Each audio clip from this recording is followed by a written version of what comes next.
and location of your emergency. Breaking news out of North Idaho. Moscow police are investigating a homicide on King Road. Is she breathing? No. So 5'10", all black. Could you see what color his eyebrows were or anything like that? No. I don't remember what his eyes look like either.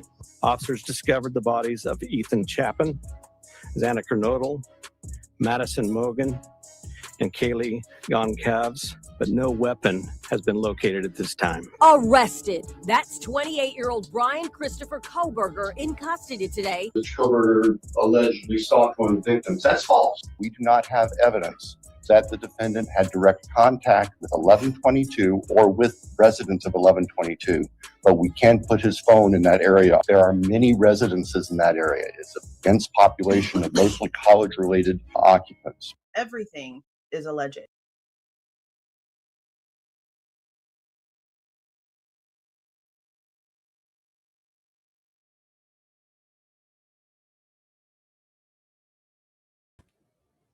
Hey there, guys.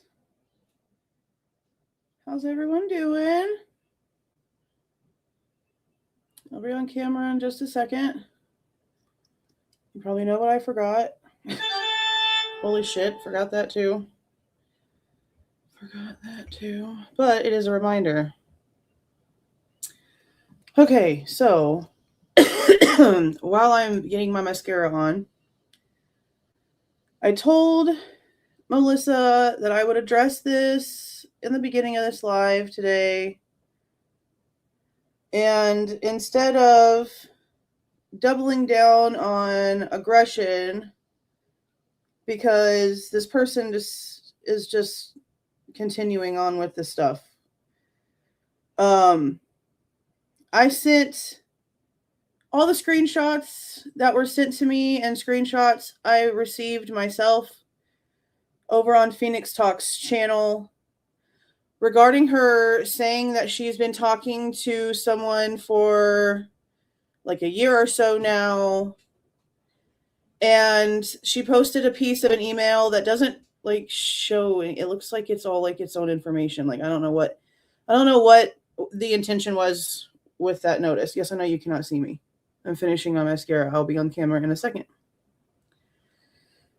So I sent her everything.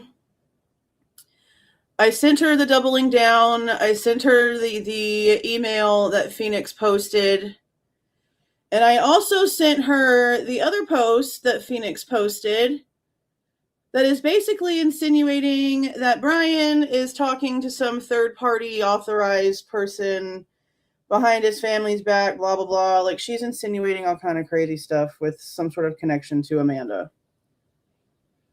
Melissa made it very clear we have had no contact with that channel. That is her response after seeing that Amanda is now being insinuated into the situation via this email that Phoenix posted. We have not had contact with that channel.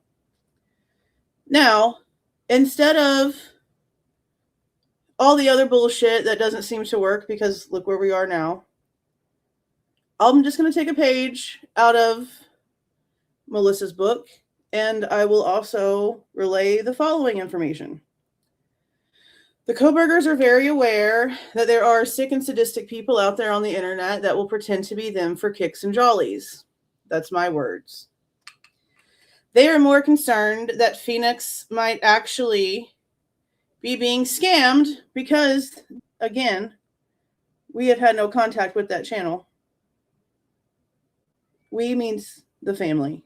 And I'm pretty positive, considering the unity that they have been proclaiming here, that would include Bryan. That's my assumption with that statement. They don't want Phoenix to be getting scammed by whoever this person is, or whoever this person is claiming to be. So, even with the insinuations and basically the shit talking of the family that Phoenix is now doing in this sentiment, they just don't want there to be any sort of bad outcome and there be more issues. So, with that being said, that was our conversation this morning. And I told her that I would go ahead and handle that at the top of this live, and that hopefully that this is the last thing that needs to be said. I doubt it. That's just my opinion. But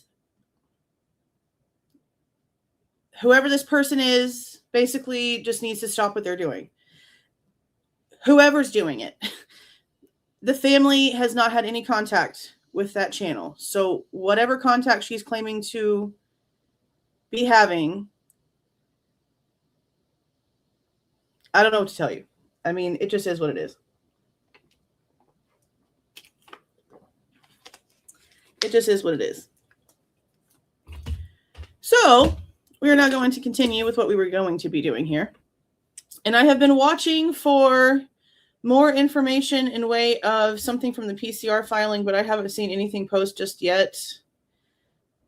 But hopefully by now the attorney has had a chance to take a look at things, and maybe hopefully he has written something, and maybe hopefully soon, like hopefully by the end of the week, something gets filed.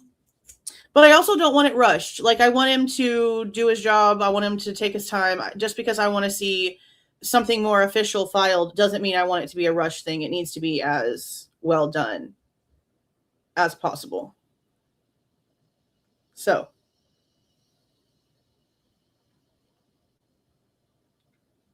let's go ahead and get started listening to this professor. Now, if you've been here for a while, this is not the first time you've heard of this person. We read through reports when it came to this person's interview, but I have to say, listening to her speak changes a lot in way of viewing the way that she said things. Some of you have already heard this. You guys know I like to give the original poster a few days so that it gets its own algorithm before anything else overcomes that, because the more stuff that comes out, the more the original gets pushed out. So I like to give it a few days. So yes, I know some of you have already watched this on other channels, but I'm still not going to really give you any sort of insinuation into what I'm hearing from this, because I just want to see how you guys react when she says certain things and with how she says certain things. The inflection in her voice, what you hear, okay? I have a very strong opinion of this woman. I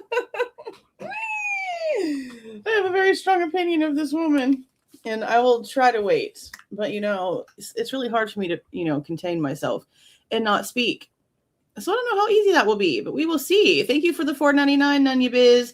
Do you think BK got approached by WSU lawyers for discovery showing they have exculpatory evidence causing him to file the PCR? Oh, you know what? That's a good question. I don't know. Because if they could prove his innocence, then it sure would get rid of that lawsuit, wouldn't it?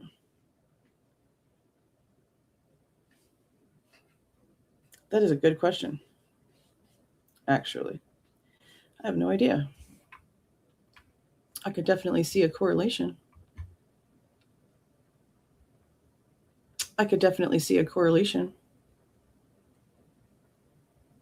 Okay.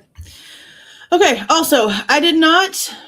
I went ahead and I want to play it through the one that I normally do, with it being a bit louder, because she has an accent already. So I don't even know if the captions would pick her up correctly as it is because of her thick accent. Which is just for, like, I just don't want it to have incorrect words on there, because we've already seen so much of that already. So we're just going to do it like this. And I am working on trying to find one that does better captions that can, like, actually catch it better. But I don't really like working with high AI. I really just don't. It's not my thing. I don't really like it whatsoever. Like high-end, high-tech AI, I don't like it. Hey there, Sammy. Thank you for being a member for a month. Thank you for all you do. We appreciate you. I appreciate you guys being here. Okay. So let's listen to this lady. And again, if you haven't heard her already, and you were here for when all of the Idaho State Police reports released and we went through a marathon of reports all those hours to make sure we got them all read at like one time. That was a fun week of no sleep. But you know what? We wanted to obtain as much information as possible. So we just did what we did, which is another reason why we're going back one at a time now, because we did rush through here on the channel, to get all of it absorbed as fast as possible, night after night after night, until the entire 315 reports were for MPD were done. And then Idaho State Police came out and we went live night after night going through all of those. So we really do need to take one at a time, which is, you know, I do some of it in the background, but for the channel itself, that's another reason why we're starting it with Moscow that way. But if you were here for those lives, or if you've done your own reading yourself, then the information that you're going to hear from this lady will not be new to you. Most of you probably already have your own opinion of her. Okay. So as I said, I'm Detective O'Hara. I'm here with Detective Jake Schwecke. And would you state your name and spell it for us?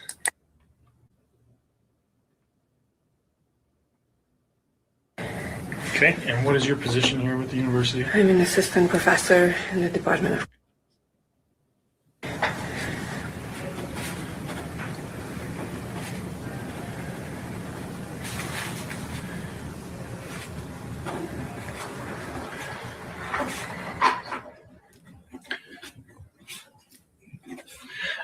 And we had in our notes that you had requested to talk to an investigator. Yeah.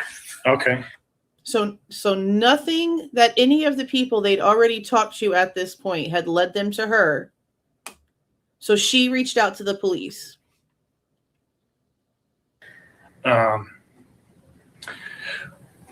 Well, which inherently is not bad if you actually have real information. But I pause and give it pause because of the rest of this. Before we get into that, how long have you been working with the university? My headphones feel like they're not on. Okay. Not I think. I'm not sure how many years that means.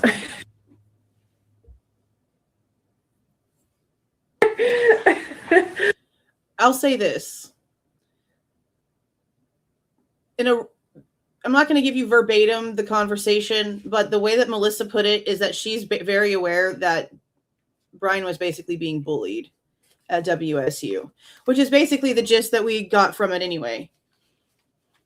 And it's really interesting that none of these traits were ever considered autism to any of these people that claim to be these professionals.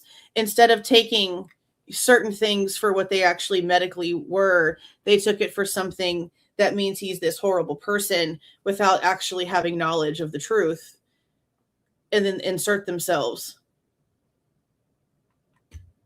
It's really gross that these are the professionals out there teaching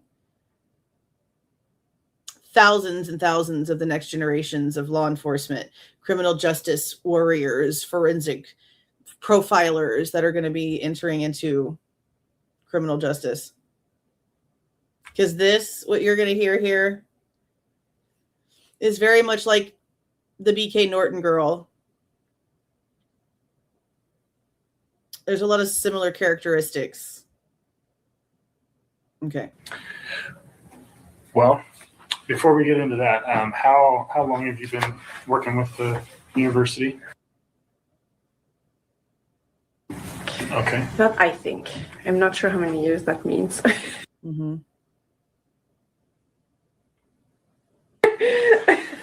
Totally get it.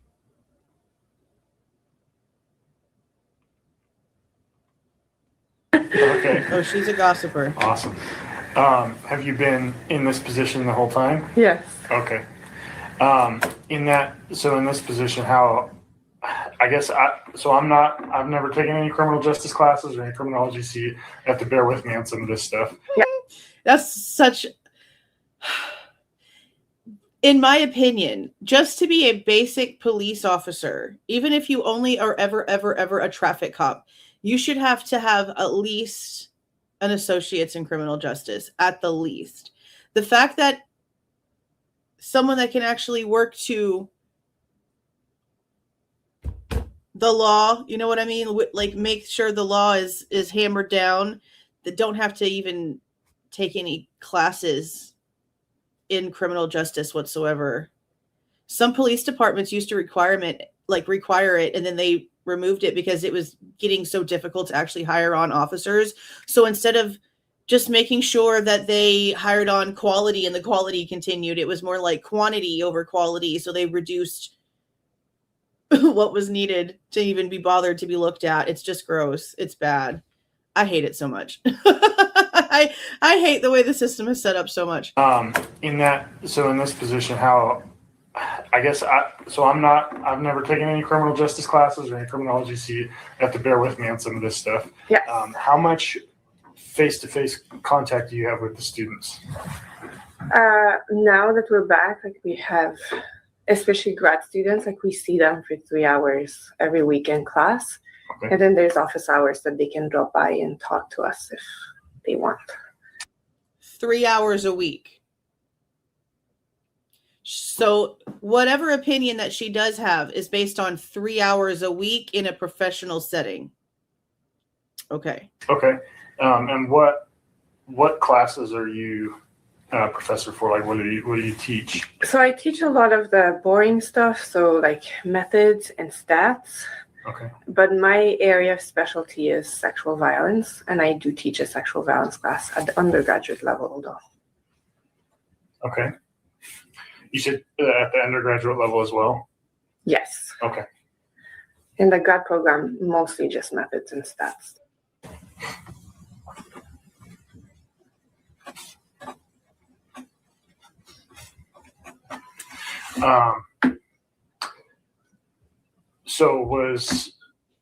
And I'm assuming you've followed the investigation. Well, you know that our suspect is Bryan Kohberger. Yeah.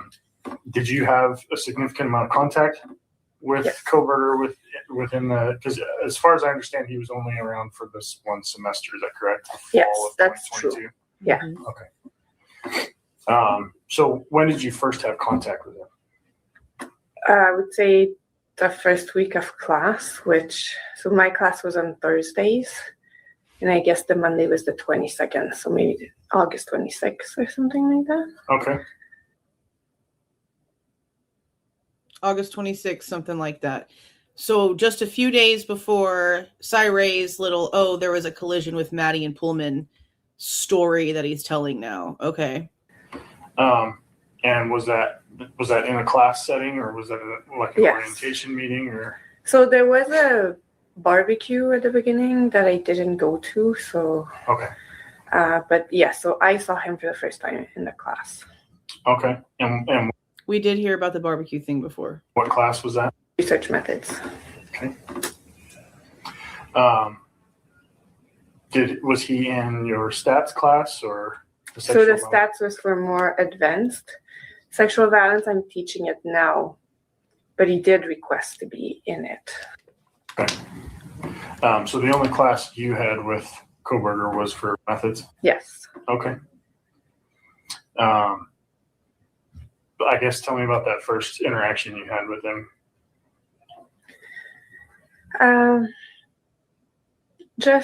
It was the first day. I think everyone was a little bit stressed, Mm-hmm. but I don't know.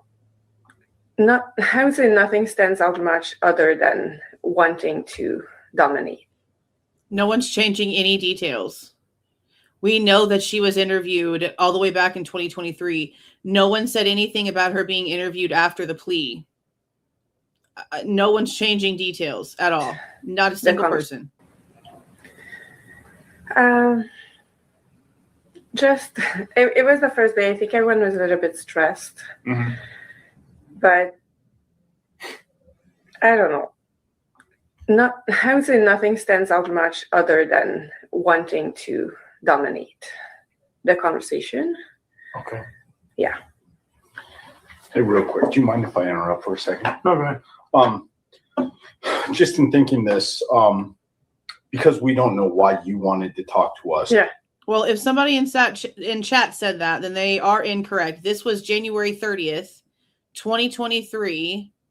Pretty positive it says it on the banner, and it says it on her shirt, the date of the interview. And this is the first time that she's talking to the police. And you're going to get why people are mentioning the fact that she wasn't spoken to beforehand and she reached out to them because of how she speaks about things. Listen to her voice. Listen to how she talks about certain things. I'm just going to tell you now. It sounds to me, based off of what she teaches, that she was trying to mold Kohberger into a case study for herself by making him this sexual predator. That's what it sounds like to me. Because she sounds excited. She has a literal grin in her voice box. It is weird the way that she is speaking to these police. She is giddy. She is laughing. It's odd, very odd, the way that she is having this conversation. And again, whatever any of the other students had said, they must have never mentioned talking to her. They must have never mentioned her being somebody who had to come and referee and be a part of a situation, because they have no idea why she wants to speak to them. Like, this is going to continue on for like a few more minutes, and then they're going to be like, basically, can we just get to the point? What did you want to talk to us about? Because they have no idea. That's what I mean. She sounds very like she's trying to mold the weird shit that she claims. For example, at one point she claims he says something homophobic, but she doesn't remember what it was. She just remembered that at the time she thought, oh, that's homophobic. That's a professor. And now the fact that she thinks that he's homophobic is written in a report and goes off to the grand jury and goes off to this and blah, blah, blah, because part of her testimony, even though she doesn't even remember what he said. She just remembers thinking, oh, that sounds like it's homophobic, and doesn't even remember the context. But then again, she sees him in town later at some point, and she tries to wave him down for like 2 minutes, and he so often thought that he's not paying attention to her. If you don't like him, why are you trying to get his attention? I don't try to get the attention of people I don't like. If I'm in Kerrville seeing Dad and my sister, and I'm walking around Walmart and I see a face that I recognize from any time of my childhood, you best believe I'm turning around and changing my aisle. I'm not waving somebody down that I don't want to talk to. That's weird. This lady's weird. Hey, real quick, do you mind if I interrupt for a second? Okay. Just in thinking this, because we don't know why you wanted to talk to us. Yeah. Can we just start off with what she wanted to come in and talk to us about, and then we'll go back down our line of questioning. Absolutely. Why don't you tell us what you have for us? And that might She's be French. more questions. Well, so my understanding, and I just want to clarify this, now that there's been a warrant served, I can talk about FERPA stuff now, right? Is that true? Yeah. Yes. Okay. So the week right after the murders, he was not in my class. He sent me an email like about not being there. Remember, he had a doctor's appointment and he got a haircut. There's been a statement by the lady at the doctor's office, and the beautician that cut his hair has been interviewed. The paper he wrote for that class is about burglary. So I don't know if there is something in there. And I know it's part of the stuff that I'm preparing and turning over. He wrote about burglary in a class that teaches about burglary. You're going to hear later the argument that they have about burglary intent and differences in certain aspects of burglary. So she's talking about, he wrote a paper about burglary, which was the assignment. What else was he supposed to write about, ma'am? Burglary. So I don't know if there is something in there. And I know it's part of the stuff that I'm preparing and turning over. And that includes the email? Yes. Sent to you? Yes. Okay. And that paper that he wrote will be part of that as well. Yeah, because it was FERPA protected, but now that there's a warrant for it. And again, like I don't have all the details. There might be something in there that's helpful. Like, I don't know. Okay. So I think that for me, that paper is relevant. The absence right after. And I also saw him, I was covering for another faculty for a Tuesday class right the week after the murder as well. And he was really, really late that Tuesday class. So. He was super, super late to Tuesday's class. But what you're going to hear later on down the line is that they've been keeping a tally on him being late to class. So him being late to class is normal. Meaning that after the murders, he continued on with being late to class like he had been the whole time. And she's trying to act like, oh no, the Tuesday after the murders, he was late. Oh my, it means something. Not realizing she's just confirming that he didn't change his patterns at all. Faculty for a Tuesday class, right the week after the murder as well. And he was really, really late that Tuesday class. So. Okay. Is there anything else that stood out to you? I think it was pre-murders. I'm not sure. Pre-murders. He had something on his hands, and I asked him about it, and he gave me. But I think it was pre. Like I don't remember. I didn't note. But he saw me looking at his hand, and he said, "Oh, you're probably wondering what this is." And he gave me it was a silly accident, and then completely flushed when he explained what happened to his hand. Pre-murders. Before. We heard about this too. We know that there were times before the murders where people saw him with stuff on his hands, even Band-Aids at some point. She tells even more details here. I think even one report says something about how he had started going back to a gym. We know that he does mental health boxing, stability. It has nothing to do with strength training or whatever the hell people try to pretend shit about it. Pre-murders. So people are going to hear this, which they already have. There's already guilters galore on TikTok talking all kinds of mess about this interview. And of course, they're not going to take into consideration anything of reality. They're just going to take what they want and they're going to use it as best they can. And they're going to say, oh my God, she saw him with wounds on his hands. And they're going to lie to their viewers and they're not going to say that it was before 11/13/22 because I've already been seeing it. It's everywhere. Oh, you're probably wondering what this is. And he gave me it was a silly accident. And then completely flushed when he explained what happened to his hand. Always late. Yes. Okay, and when was that?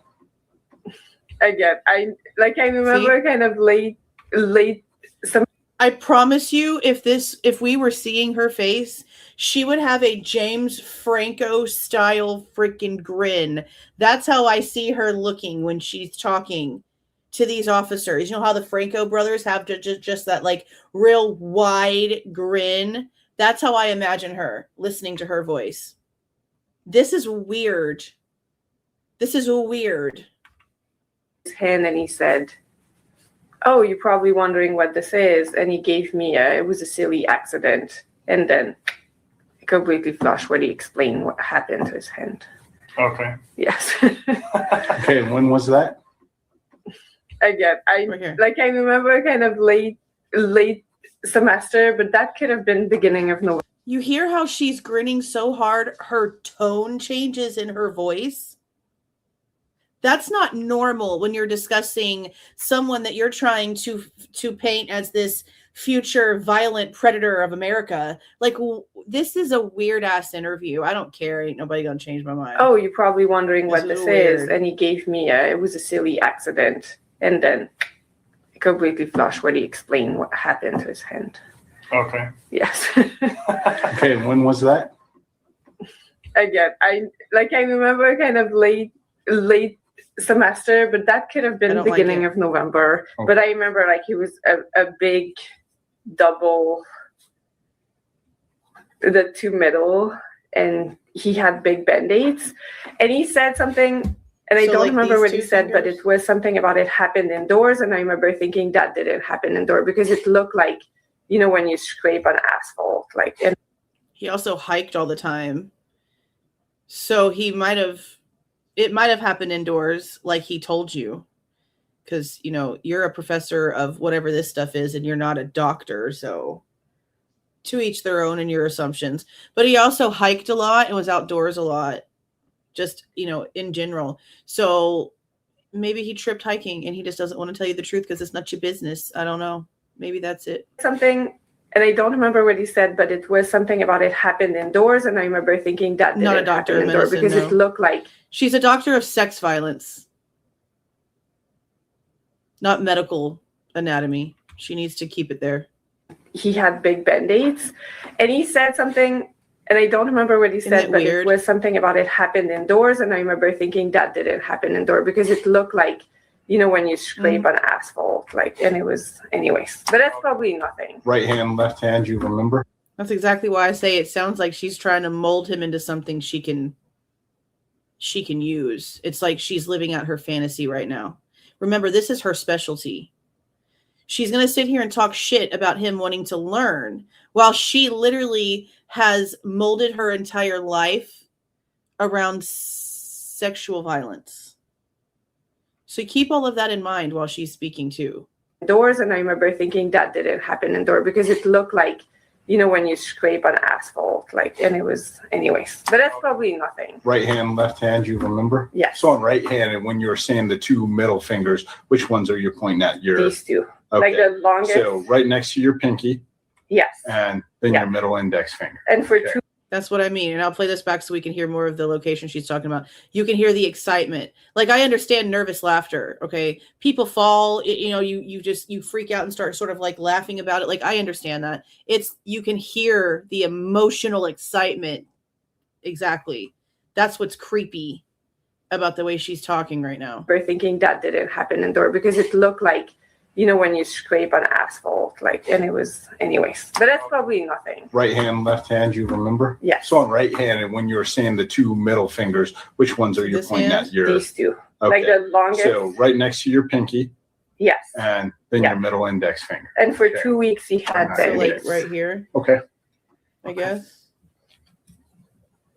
That's it. The other things is I can talk to you about how he was very in classes, and Yeah, I mean, he didn't like very much strong females, if you want my opinion. okay. Yeah, I mean, what was his interaction? He didn't like strong females, if you like my opinion. Meaning that you flatter yourself, ma'am. Because what I'm hearing with this validation seeking that I'm hearing coming out of your mouth, you're far from a strong female. So basically she's saying she had issues with Bryan because she's a strong female. Yeah, okay. Yeah, I mean, he didn't like very much strong females, if you want my opinion. Okay. Yeah, I mean, what was his interaction like in the class? So how did he interact with other students? How did he interact with you? Gotta wonder, right? So it was he wanted to dominate the conversation. He would systematically be late to my class, like every week. To the point where 1 week he wasn't, and I just looked at him and was like, hey, you're not late today. And he just did the awkward laughing type of thing. What was that? How did he interact with you? So it was he wanted to dominate the conversation. He would systematically be late to my class, like every week. To the point where 1 week he wasn't, and I just looked at him and was like, hey, you're not late today. And he just did the awkward laughing type of thing. So he showed up to class on time and you embarrassed him in front of the entire class by calling him out for it? Late to my class, like every week. To the point where 1 week he wasn't, and I just looked at him and was like, hey, you're not late today. And he just did the awkward laughing type of thing. He cornered me after the very first week. He cornered me because I had not given him 100% on participation for that week in the hall. And many people heard that. Okay. So, but he it wanted was to talk just, about his grades. and I do think though that he learned that I was not reacting to this very well. And my feeling was by the end of class, like I would deliberately not call on him. They talk about it. Always be. They talk about it.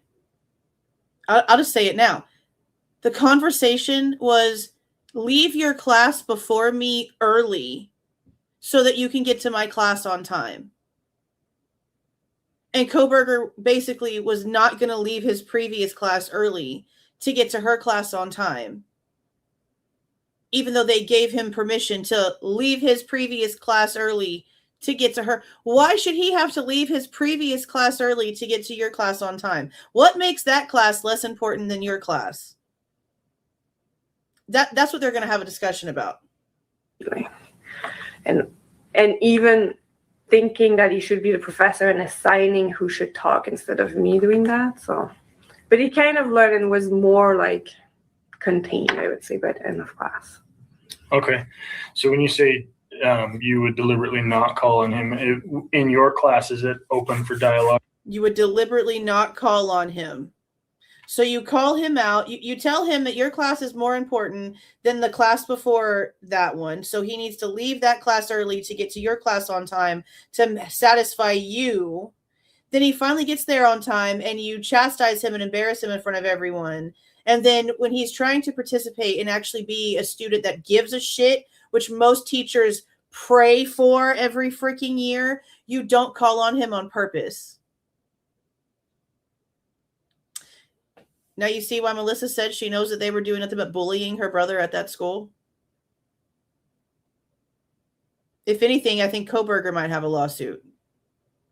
These are professors behaving this way. Keep talking. Oh, and my feeling was by the end of class, like I would deliberately not call on him because he would always be like, and even thinking that he should be the professor and assigning who should talk instead of me doing that. So, but he kind of learned and was more like contained, I would say, by the end of class. Okay. So when you say you would deliberately not call on him, in your class, is it open for dialogue? Yes, that's a seminar, right? So we're all in circle and we talk kind of thing. Okay. Yeah.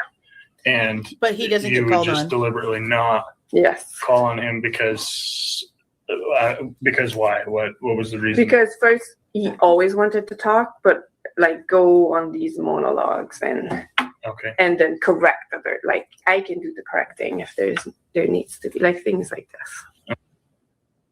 But if you're not correcting someone because there's something wrong and he's a TA, it doesn't matter if it's your class or not. If that's his mindset that he's a TA, which means he's more than just a student, and he sees something incorrect and you're not correcting it, why shouldn't he correct it himself and do that student a favor by making that correction? He's literally like every professor's dream. And to her, because he's not cowering to whatever she believes that she is on her high horse, or a female just like her, she hates him. To talk, but like go on these monologues and then correct other, like I can do the correcting if there needs to be like things like this. Okay. So in that, is it more of like it's open for questions, or is it more for the students to state their opinions? Yeah. And would he? But he's not allowed to. I guess, how would he present his opinions or his ideas? At first, I would say kind of more, this is it. And I would say in terms of research methods, which was a topic, right? There's place to argue a different way of collecting that same information. So yes, but he knew better. And of course, this is secondhand, but one of my students, well, obviously I'm not American and I have an accent, but one of my students texted me that because I'm a foreigner, he knew better, and he was telling that to other students.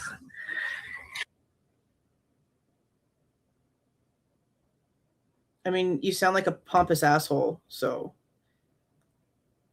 Okay. I'm American and I have an accent, but one of my students texted me that because I'm a foreigner, he knew better, and he was telling that to other students. So would it be fair to say that he would state his opinions as statements of fact rather than just his opinion of how things should be done? Yes. Okay. Did you ever notice any interactions between him and other students that would be unfavorable? Or either way. So, and I think I need to protect FERPA for the other students. I won't name names, but I'm aware of, because I was in I'm not the only faculty that has an office downstairs, but I'm the only one that was there this fall that has an office. So Brian's office was there and all the new students. But one day another grad student came running, crying, like tears streaming, and told me that she had left class because of an interaction with Bryan.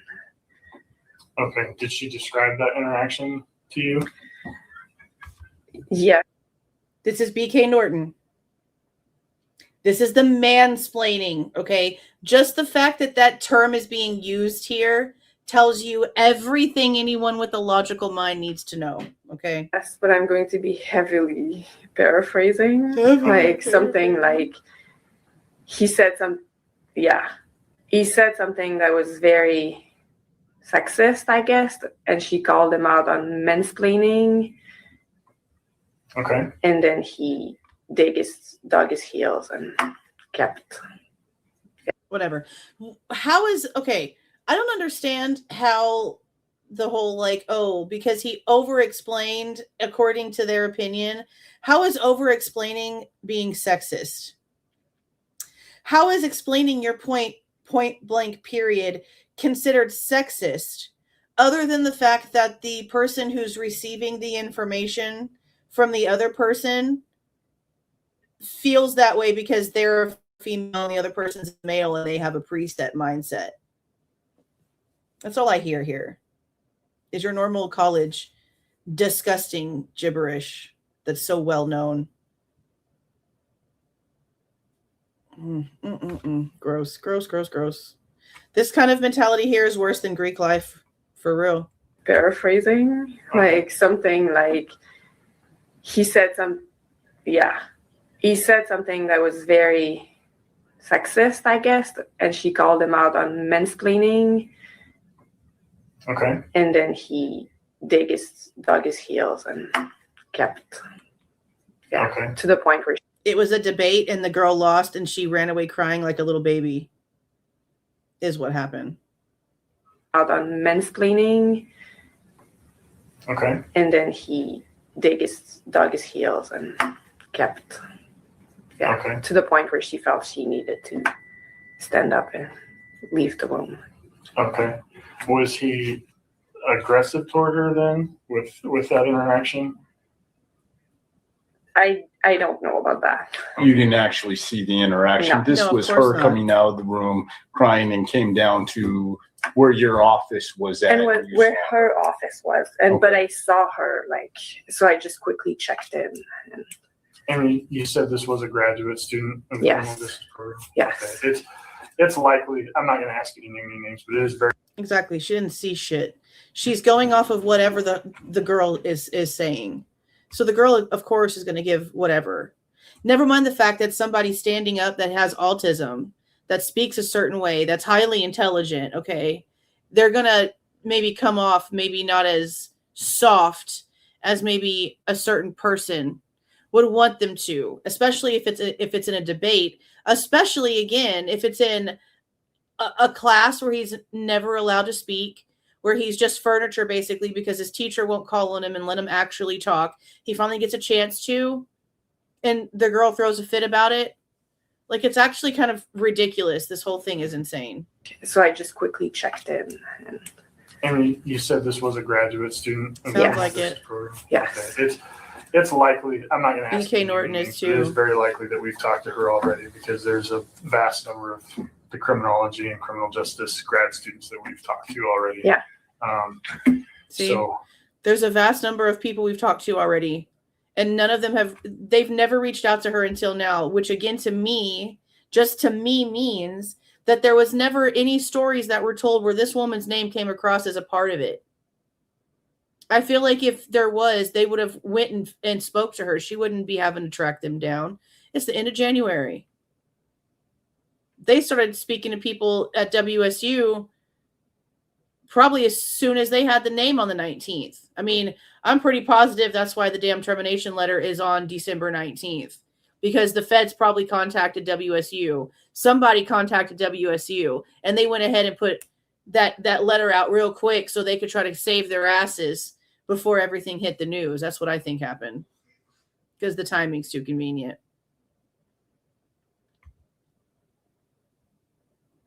This is ridiculous. it is very likely that we've talked to her already because there's a vast number of the criminology and criminal justice grad students that we've talked to already. Yeah.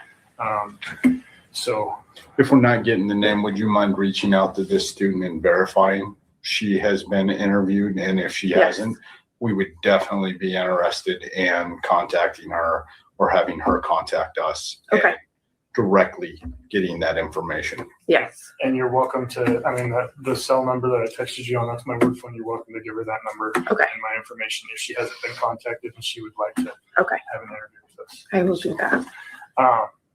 Is there any other interactions with students that you can recollect? Positive or negative? That I guess because I was the only one downstairs, I will say that I got a lot of stories. Okay. But you need me to have witnessed it, right? Not necessarily. Secondhand information is useful as well.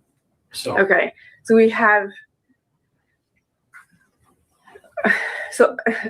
I heard a lot of stories. Let me think through. So one of them, we have a student, and I'm not going to name them, but I think giving the characteristics might identify them, but they're both what? And it was Bryan told her to her face that he needed his partner to be physically perfect and it would not be okay. Like things like this. I have lots of stories. See, I talked about this the other day. So this is just me thinking logically. I mean, he might be an asshole. I don't freaking know. We don't know this guy. He might be a super douchebag. I don't freaking know. But to me, thinking logically, with the way that we've come to sort of understand, okay, because we don't really know, but the way that we've come to sort of understand the way that Kohberger seems to think about things so analytically, he knows he has issues. He has mental issues. He has physical issues. He knows he has issues. He is very open about his issues. He knows he's prone to addiction from a young age. He knows that he had visual snow. I don't know what it was like at the time that all this took place, but we know that for years he talked about it online. We know that he has autism. We know that he has some sort of medical type OCD where he's constantly washing his hands. That's always been a thing. We know that he has mobility and dexterity issues that come with having autism. All right. So maybe in his brain, because of the way that he analytically thinks, he just thinks the only way that I'm going to be able to ever have a kid and not, and be able to give it its best chance at not having any, or at least as severe issues that I do, is to make sure that my partner doesn't have anything medically wrong with them. Make sure that my partner is as not medically not okay as me. That's the only thing that I can really think of in way of having that conversation, because I feel like he thinks analytically. Again, he could be a douchebag. I don't freaking know. But to me, the way that we have come to sort of see the way that he thinks, that's how I sort of took it. That's how I sort of took it. A balance, a way to critically be able to analyze things to where you get the best outcome. That's just sort of how I took it. Stories like this, but not a lot of them were said like in front of me. Okay. Yeah, and that's fine. But I was kind of the point of contact where a student would come in my office, recall the story, and I would go and talk to me about it and what we could do. Okay. Yeah, and like I said, anything that you can remember, even if it is secondhand, you just heard it. Okay. That all helps us because it kind of helps corroborate other stories that we've already heard or potentially new leads that we need to follow up on. So if you're going to try to come in here and have an opinion on my opinions, you should probably spell things correctly. Bias is one word, babe. I'm just saying bias is one word. That's all I'm saying. I mean, whatever you can remember. And again, like I said, positive or negative, if there's anything either way that really stood out to you, that's all helpful information for us. One of my students had a positive interaction, and he was and he said something to her. Oh, I could never understand like what your experience is like. That's literally the one positive story I heard. Okay. So out of all of the stories that you recollect, there's only one positive that you remember. Were there any positive interactions that you? No one gossips about positive shit. Are we serious? Let's be serious.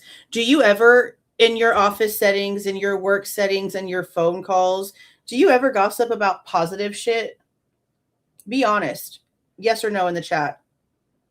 Do you ever call someone to start talking to them and start gossiping about positive news that you hear? Or is it always a negative situation? Is it always some sort of jealousy tone? Is it always some sort of, oh, this person did this. Oh my God, can you believe this girl did this? And oh my God, can you believe this happened? Come on now. You don't have positive stories to tell because no one is coming up to you or anybody else for that matter around the water cooler and having positive conversations.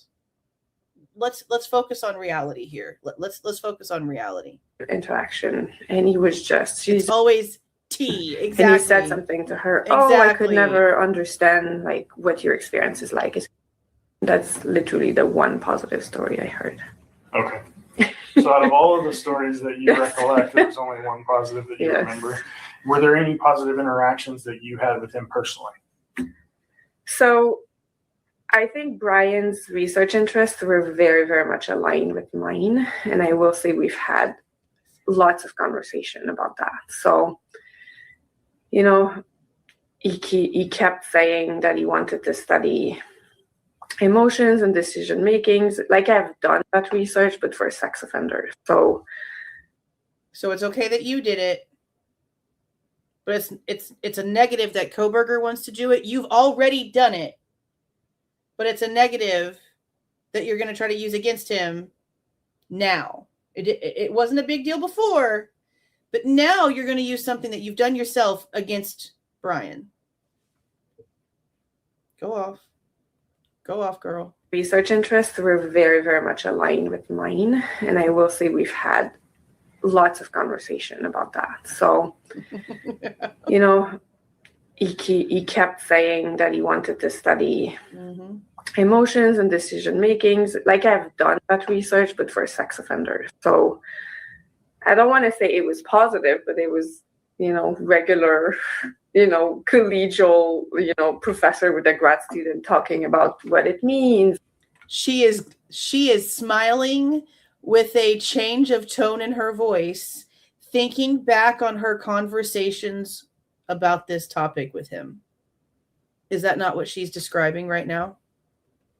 He kept saying that he wanted to study emotions and decision makings. Like I've done that research, but for sex offenders. So I don't want to say it was positive, but it was, you know, regular, you know, collegial, you know, professor with a grad student talking about what it means and like what kind of insight we're having. So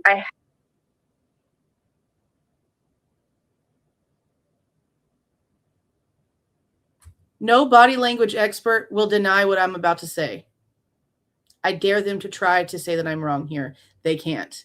She is remembering in her mind, envisioning Kohberger sitting in front of her, standing in front of her, sitting in front of her in a classroom, wherever the hell they are at, talking about sexual violence. And she is getting an excited tone in her voice and a smile on her face.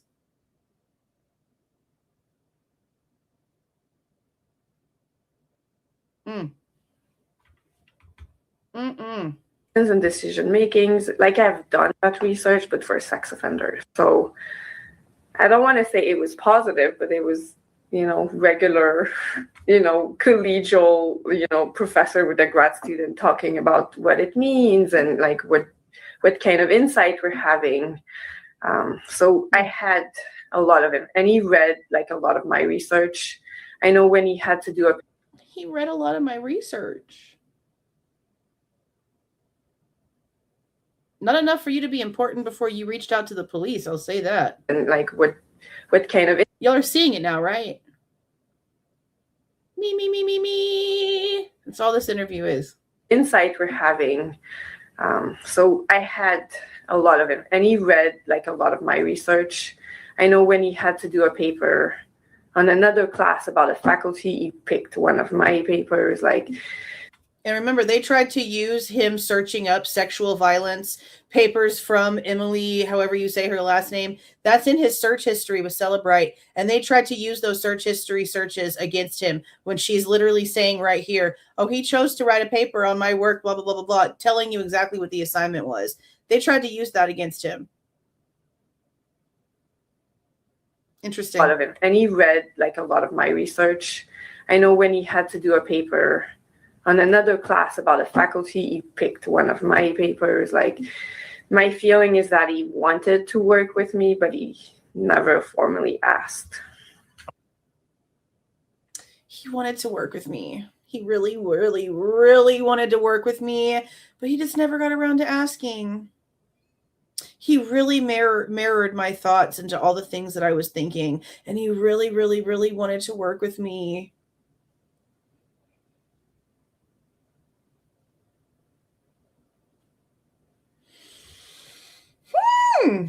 Of insight we're having. So I had a lot of it, and he read like a lot of my research. I know when he had to do a paper on another class about a faculty, he picked one of my papers. Like, my feeling is that he wanted to work with me, but he never formally asked. That's what it's giving. I'm so special and great, and he was exactly like me. That's exactly what it's giving. Oh my God, yes. Perfect. Yes. On another class about a faculty, he picked one of my papers. Like, my feeling is that he wanted to work with me, but he never formally asked. Okay. Megan. Well, can you recall any of the other stories that you heard of students in your, that you overheard in your office, or students that came to you directly that wanted to share an interaction with you?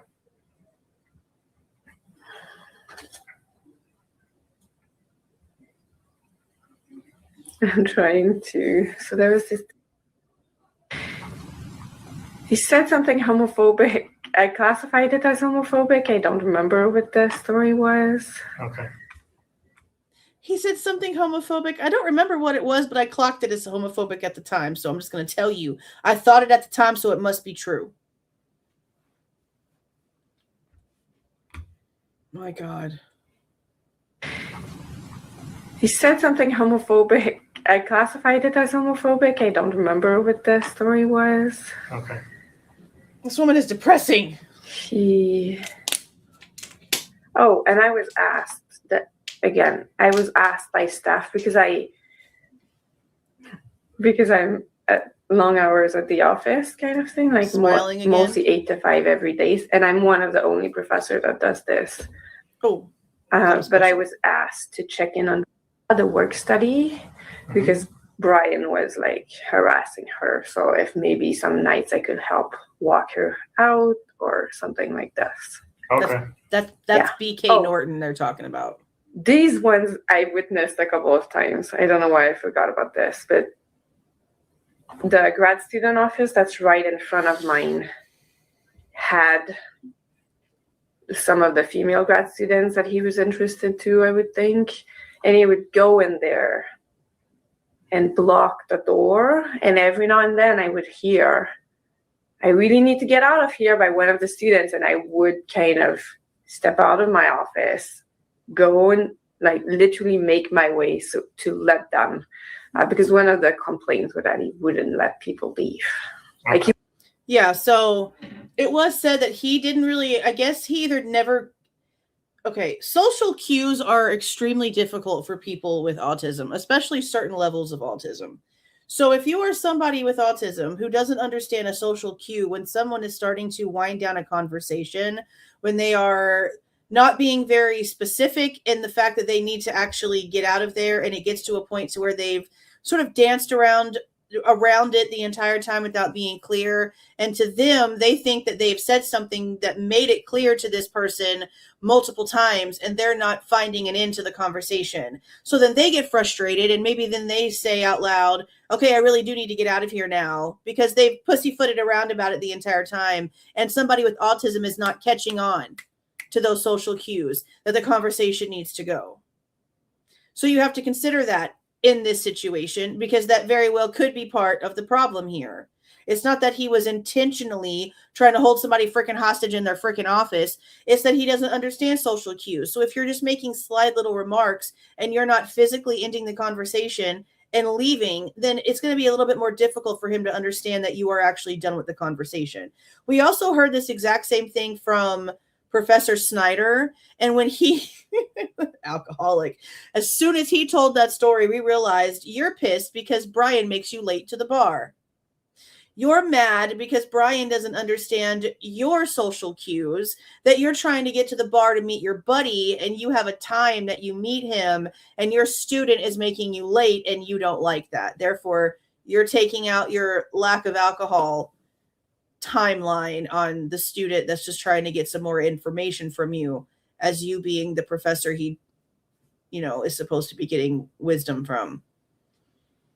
So when you're dealing with somebody with autism, you have to consider these things. It's not just, oh, they're purposely holding me here. Oh, maybe it's because it wasn't made clear enough. And that's not the person's fault.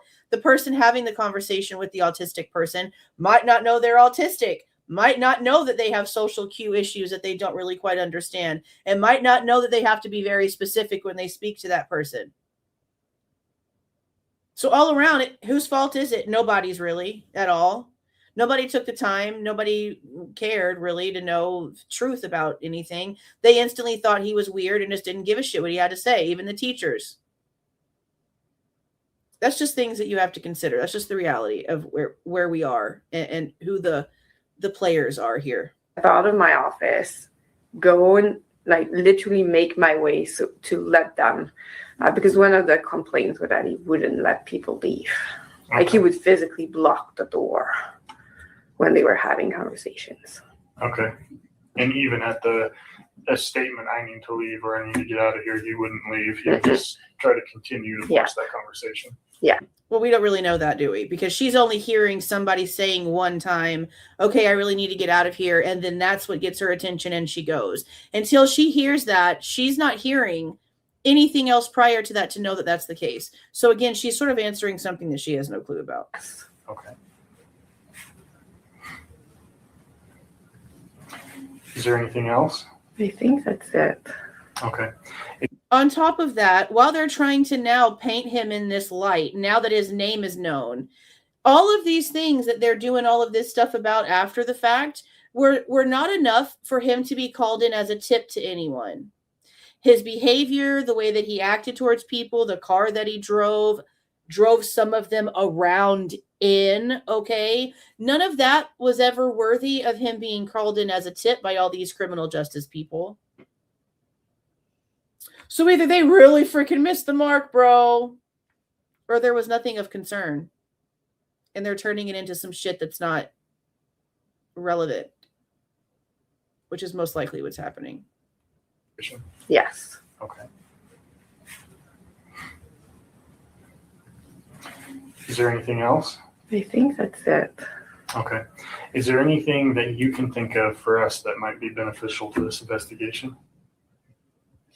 It's only the paper, and again, I don't have all the I will. It's for to be scanned later this afternoon. It will be turned over. I don't know if maybe there's something in that paper. Okay. Yeah, he really. Well, I'll say this. You guys might remember this. There was a girl that interviewed with KT Studios, which is the same. What was it? Was it on iHeart or was it on Apple? Or was it on one of the two? Y'all guys probably remember. When we went over one of the detectives, what was it? Detective Schwecky's, I think, interview a while back. That same KT Studios also interviewed one of Kohberger's students. It was a female. I don't remember the girl's name.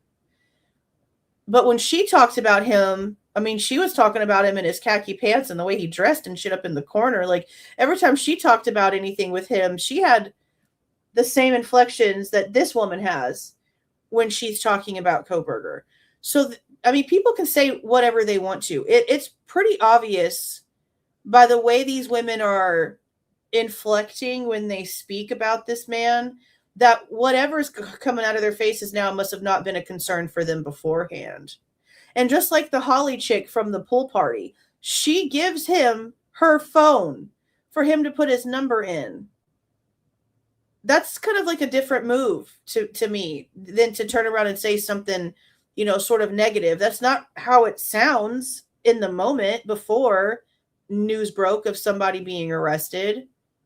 That's why I really wish that we could get our hands on the reports and the things that were being actually said with timestamps prior to the announcement of his arrest, because I promise you it's probably completely different than what they're saying now. Okay. Yeah. He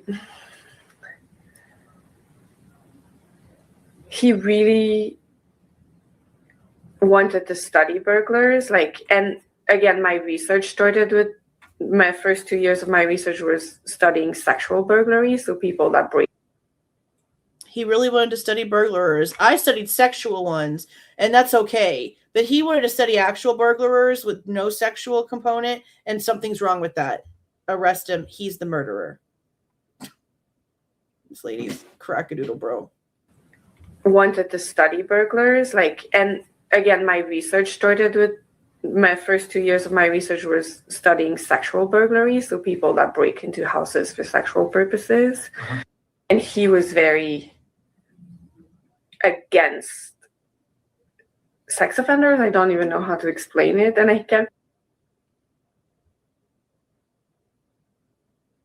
I think everybody's against sex offenders, ma'am.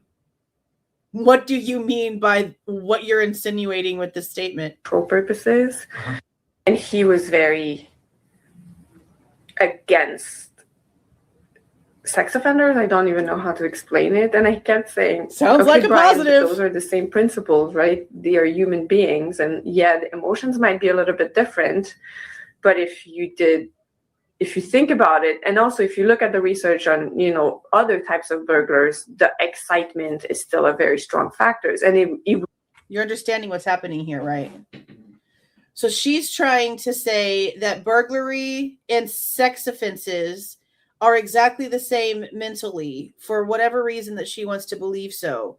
And Kohberger is of his opinion that they are not on the same level. They're completely different. And so because they have a difference of opinion on this topic, she's making it out to be something bad simply because he doesn't agree with her. And I don't like the way she acts like it's a bad thing to be against sex offenders. Does somebody's computer history need to be checked? Really curious about that statement. Wanted to study burglars, like, and again, my research started with my first 2 years of my research was studying sexual burglary, so people that break into houses for sexual purposes. Shit is weird, bro. And he was very against sex offenders. I don't even know how to explain it. And I kept saying, okay, Bryan, but those are the same principles, right? They are human beings. And yeah, the emotions might be a little bit different. But if you did, I mean, I don't know, honestly. A burglar I could still see as a human. Usually people that rape, I don't really find human, ma'am. I find them animals. I don't like this woman. She's a creep. I don't like this woman. Oh my God. Ew. What the hell is happening? I kept saying, okay, Bryan, but those are the same principles, right? They are human beings. And yeah, the emotions might be a little bit different. But if you think about it, and also if you look at the research on, you know, other types of burglars, the excitement is still a very strong factor. And it would always like... It's still not the same thing. No, it's not the same as a sex offender type thing. Like, he really did not want sex offenders. And I remember being, okay, that's intense, like, as not a sex offender. It's intense to be against sex offenders? What are we listening to? How has she not lost her job? What is she saying? How did she instantly not get put on a checklist? What the frick? is happening? Oh my God. They are human beings, and yeah, the emotions might be a little bit different. She's taking But it for if you SOs. if you think about it, and also if you look at the research on, other types of burglars, the excitement is still a very strong factor. And it would always no, it's not the same as a sex offender type thing. Like, he really did not want sex offenders. And I remember being, okay, that's intense, like, as not a sex offender. Okay. And when you're saying he was against sex offenders, what do you mean by that? He was, academically, he was very intent that regular burglars had nothing to do with sex offender who commit burglaries. Okay. Yeah. It was. See, it's all a professional opinion. She wants there to be a connect between sex offenders and burglary. And he's like, no, it's a completely different type of mentality. And it's just a professional opinion. They could be literally having a professional debate on some sort of panel somewhere about this somewhere, because that's what this is. And she's weirdly trying to make it sound as if Kohberger, being basically, from how I'm understanding, so against the ideology that a sex offender has in their mind, that gives them the damn audacity to just go ahead and do things that they know they're not supposed to, is a different mentality, because it's against a human being that you're doing something to. And burglary is normally you're going in to take a physical inanimate object. You're going into an inanimate object to take a physical inanimate object. A sex offense is towards another human being. It's a completely different thing. The fact that this professor doesn't comprehend that and Kohberger does tells me who should have probably been the professor. Holy shit. It's very intent that regular burglars had nothing to do with sex offender who commit burglaries. Okay. Yeah. It was like a completely different motivation, or yeah, I've been thinking about this a lot in light of things, is what I would say. Okay. Ma'am. Did he have a specific, I guess my question is, did he have a specific stance on sex offenders as a whole, or just as it pertains to the methods of burglary? I would say just as it pertains to the methods of burglary, yeah. Okay. And you mentioned earlier that he was always late to your class. What was weird. How late would he usually show up? Anytime from at least 10 minutes that it would be noticeable to an hour, I think, once. But then he showed up with a note from his supervisor, I think, saying an excuse. So we're gonna use him being late to class with an excuse as something against him. Noticeable to an hour, I think, once. But then he showed up with a note from his supervisor, I think, saying, "Oh, there was an exam review." I don't know. I have the note. I will turn. Oh, there was an exam review. So you're mocking him when he brings you a reason for being late from another freaking teacher. Oh my God, this woman sucks. WSU, you should be ashamed of your damn selves for keeping this person as your faculty. I hope that there's parents of students at WSU that watch these damn interviews and pull their kids and all their freaking hundreds of thousands of dollars from this piece of shit school. How can you possibly employ this absolute clown? Oh my God. Petition for firing her, please. Okay.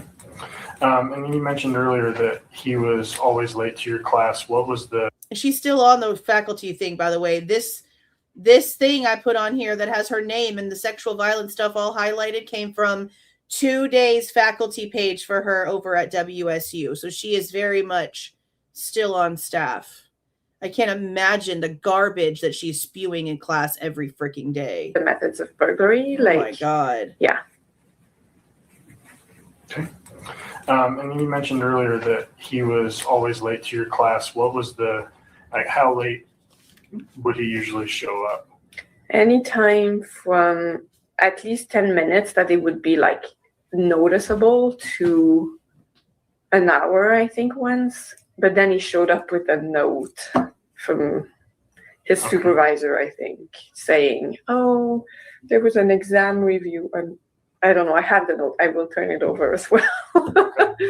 So as far as She's such a as far as his loser. class schedule is concerned, are you My aware God. of the distance that it might have been between where he would have been previous to your class? Do you have I a know class it. that was previous to yours, or you don't know No, specifically his class schedule for the days that your class was? no. And it would have been, so all the grad classes, so the class for his PhD are always in the afternoon, 2 to 5, and we only have one a day. So it would have been the classes that he was TAing for. What did she say the schedule was? Of the distance that it might have been between where he would have been previous to your class. Do you have I a know class it. that was previous to yours, or you don't know No, specifically his class schedule for the days that your class was? no. And it would have been, so all the grad classes, so the class for his PhD are always in the afternoon, 2 to 5, and we only have one a day. So it would have been the classes that he was TAing for. So where he's doing That extra he work. would have potentially been at before your class. Yes, but been at to support, like, So the class before the class before yours that you want him to leave early from is the class where he's actually doing TA work that is paying for his tuition to be able to stay in school. You want him to put his TA position in jeopardy so that he can come to your class, for you to ignore him, for you to make comments about him embarrassingly in front of the entire classroom. For what? You see what's happening? She has an ego that makes her feel like she's special and more important than people around her. So she would rather him put his TA position in jeopardy and not be able to fulfill his duties as a TA just so he could get to her class and never be called on and never be allowed to participate and be ignored like furniture. Why the fuck should he do that?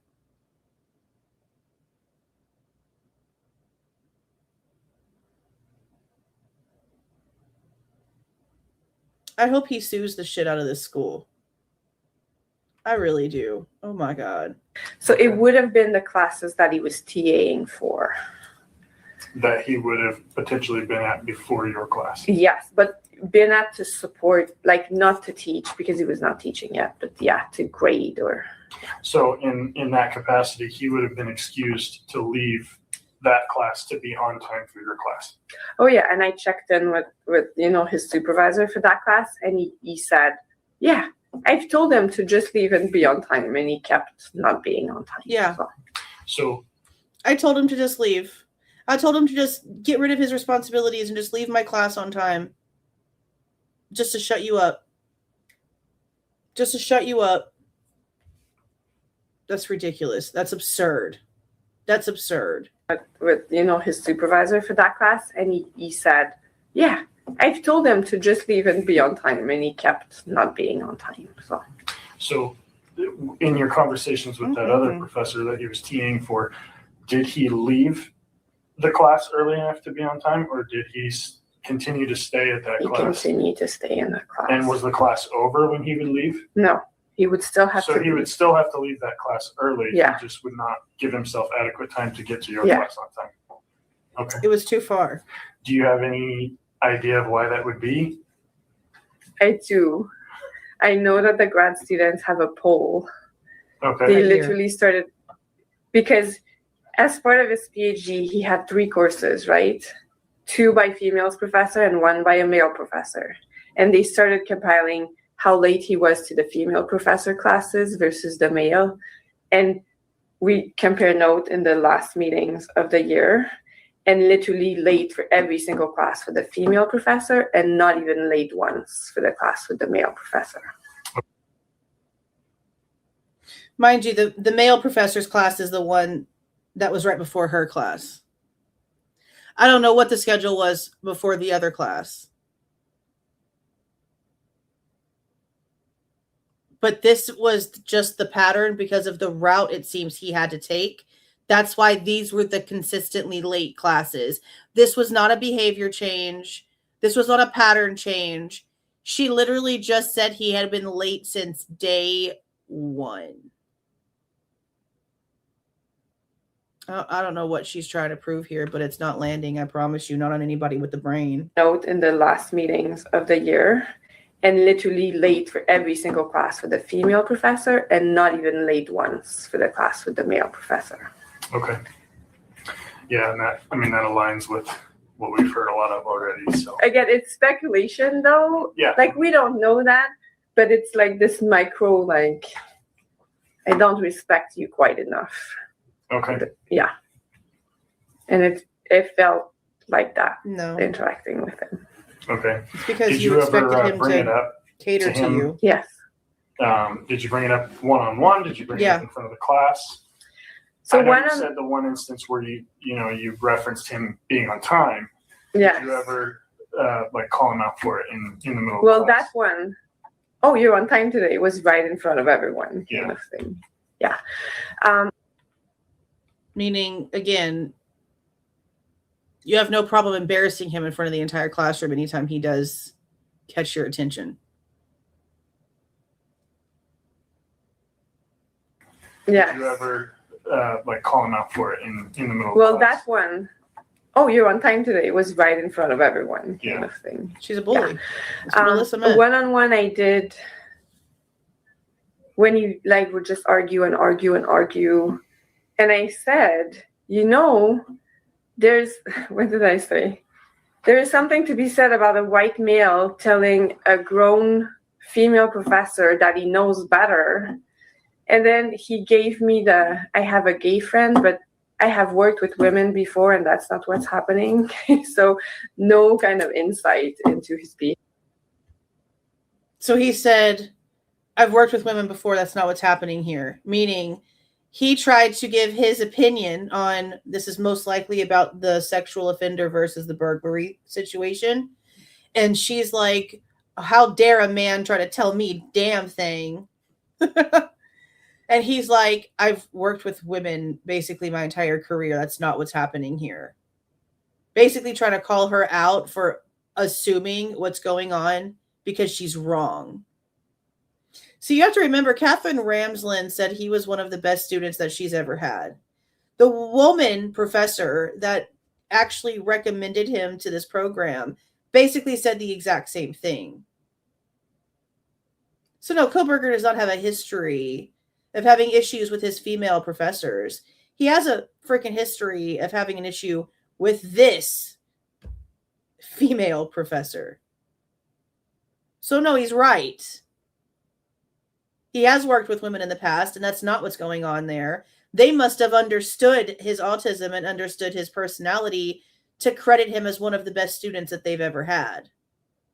And it just looks to me like he was trying to be the best student that you might have ever had too, because he was so eager to learn from you. And instead you shunned him because he's a boy. But if his name was Brianna, you probably would have loved it, no matter the personality. Because that's who you seem to be. Notice everything about the female interaction with Kohberger is completely 180'd at WSU compared to what we've heard everywhere else. It's telling. And then he gave me I have a gay friend, but I have worked with women before. And with that, she means, so you know how somebody might say something that somebody thinks is homophobic or whatever, then or they try to act like they're an ally for something. And they'll be like, oh, no, I have a gay friend. Or for some instances, people will be like, oh, no, I have a black friend. Y'all already know what she's talking about. She's saying he did that sort of thing in this conversation by then saying, oh, I've worked with women before. That's not what's going on here. But she's doing it. She's telling the story in a mocking way, like he's being condescending to her. Except he's just being factual and telling her the actual truth, that he's worked well with women his entire career and she's wrong. But that's her, again, her preset mindset. That she's a woman and how dare a man say a freaking thing to me. I'm never going to be proven wrong by a man. I don't give a damn what he has to say. I don't even give a shit if he's right. I'll never admit it. That's her. Prove me wrong. I bet no one can. Oh, you're on time today. It was right in front of everyone, kind of thing. Yeah. One-on-one I did when you like would just argue and argue and argue. And I said, you know, the DMV lady very much enjoyed her conversation with Bryan. Had no issues with him. She got the same Bryan the school got. Notice the difference? It's true. What did I say? There is something to be said about a white male telling a grown female professor that he knows better. And then he gave me I have a gay friend, but I have worked with women before and that's not what's happening. So no kind of insight into his behavior, I would say. Okay. And in the... Except it's your over insight because you're brainwashed. And you also don't give a shit enough to even learn about who he is because he's furniture to you. You already said you decided since day one that you weren't going to call on him or even bother with him.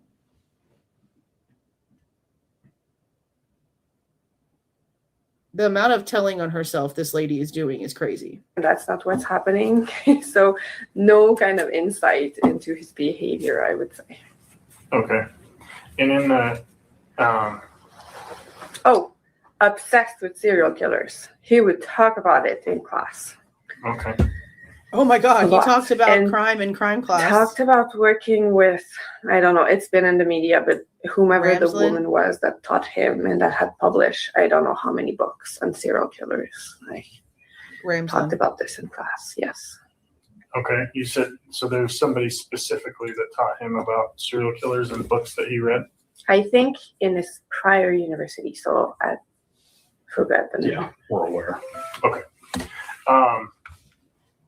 So was he obsessed with serial killers, or was he just having conversations in a crime class? I mean, that's crazy, the way that this woman is acting. And books that he read? I think in his prior university, so at Bethany. Yeah, we're aware. Okay. And I'm sorry, I know I asked the question, I may have missed it.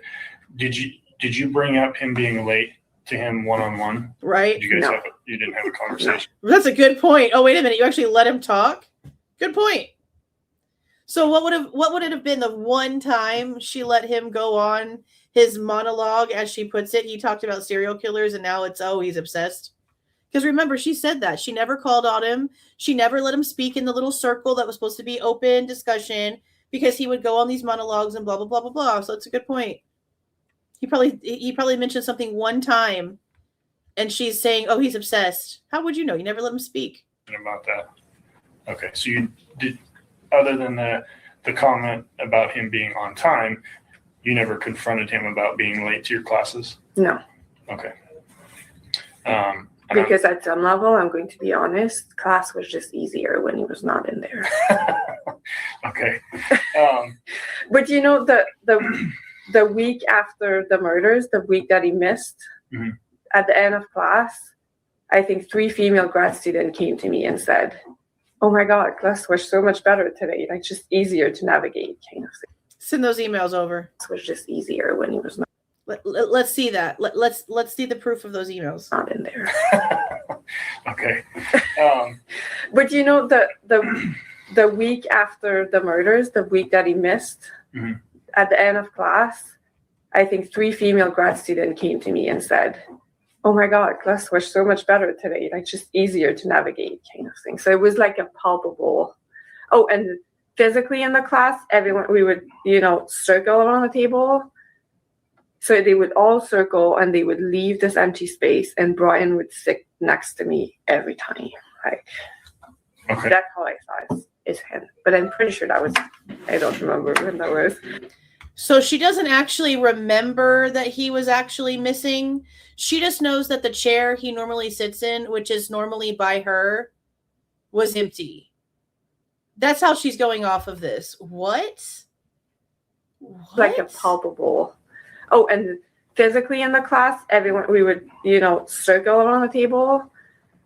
So they would all circle and they would leave this empty space, and Bryan would sit next to me every time. Okay. Okay. That's how I saw it, is him. But I'm pretty sure that was, I don't remember when that was. Now I'm like going to note every time a student has an injury. Like at the time, yeah. That's understandable. This freaking chick is crackadoodle, bro. Yeah. You have anything? Yeah, one thing. Actually, and this is going to be a little difficult because we've sat and we've talked about Bryan for this entire time. Well, what I'm thinking is, though, setting aside the potential for him being the suspect for 4 homicides, setting aside all the conversations we've had and your speculation after he was arrested, tell me about Bryan, your opinion, your thoughts, your emotion. Who is Bryan Kohberger before all of this happened? So at least he's catching on to maybe she's a little ridiculous. Let's see if we can try to turn this. But I don't really think that it did. I think that she's just going to continue on with this tone that she has now set because she can't backtrack now. She can't sit there and be like, well, actually looking back, it maybe really wasn't that ridiculous, or maybe it really wasn't as much as I said, or change her story. She can't. She's already said everything she said. She's got to keep the tone now, or she's a liar, right? So she's got to keep the story going. She has to. Tell me about Bryan, your opinion, your thoughts, your emotion. Who is Bryan Kohberger before all of this happened? If you can do that, it's difficult to step aside now because your time and actions have colored who we believe this kid is. Who was Bryan before? Was he an asshole? Was he a nice person who was misunderstood? Was he a mess? In your own words, who is Bryan Kohberger to you prior to all of this happening? Okay. And now keep in mind, again, before she gets started with her bullshit, that not only is she sitting there, again, with excitement and fondness in her tone when she's thinking back on times that she's talking to Kohberger about her field here and when she's discussing the situation. You also, again, do not try to flag someone down in public for 2 whole minutes because they don't see you. When you think somebody is a super creep and you don't like them because you think they're going to be some sort of weird sexual predator if they graduate and blah, blah, blah bullshit. You don't try to get those kinds of people's attention. You normally try to tiptoe away from them as quickly as possible so they don't notice you. So she might be saying something, but the other shit she says about her physical actions, that tells me everything I need to know. Everything. Who was misunderstood? Was he a mess? In your own words, who is Bryan Kohberger to you prior to all of this happening? Okay. This is a good question, and I will tell you why. Because we had a faculty meeting right before the Christmas break, at which time we did not know any of this. And we discussed every single one of our grad students. And he was the one that took the most time because he was highly problematic. And here's what I told my colleagues. Did he take the most time because he was highly problematic? Or did he take the most time because you wouldn't shut the hell up?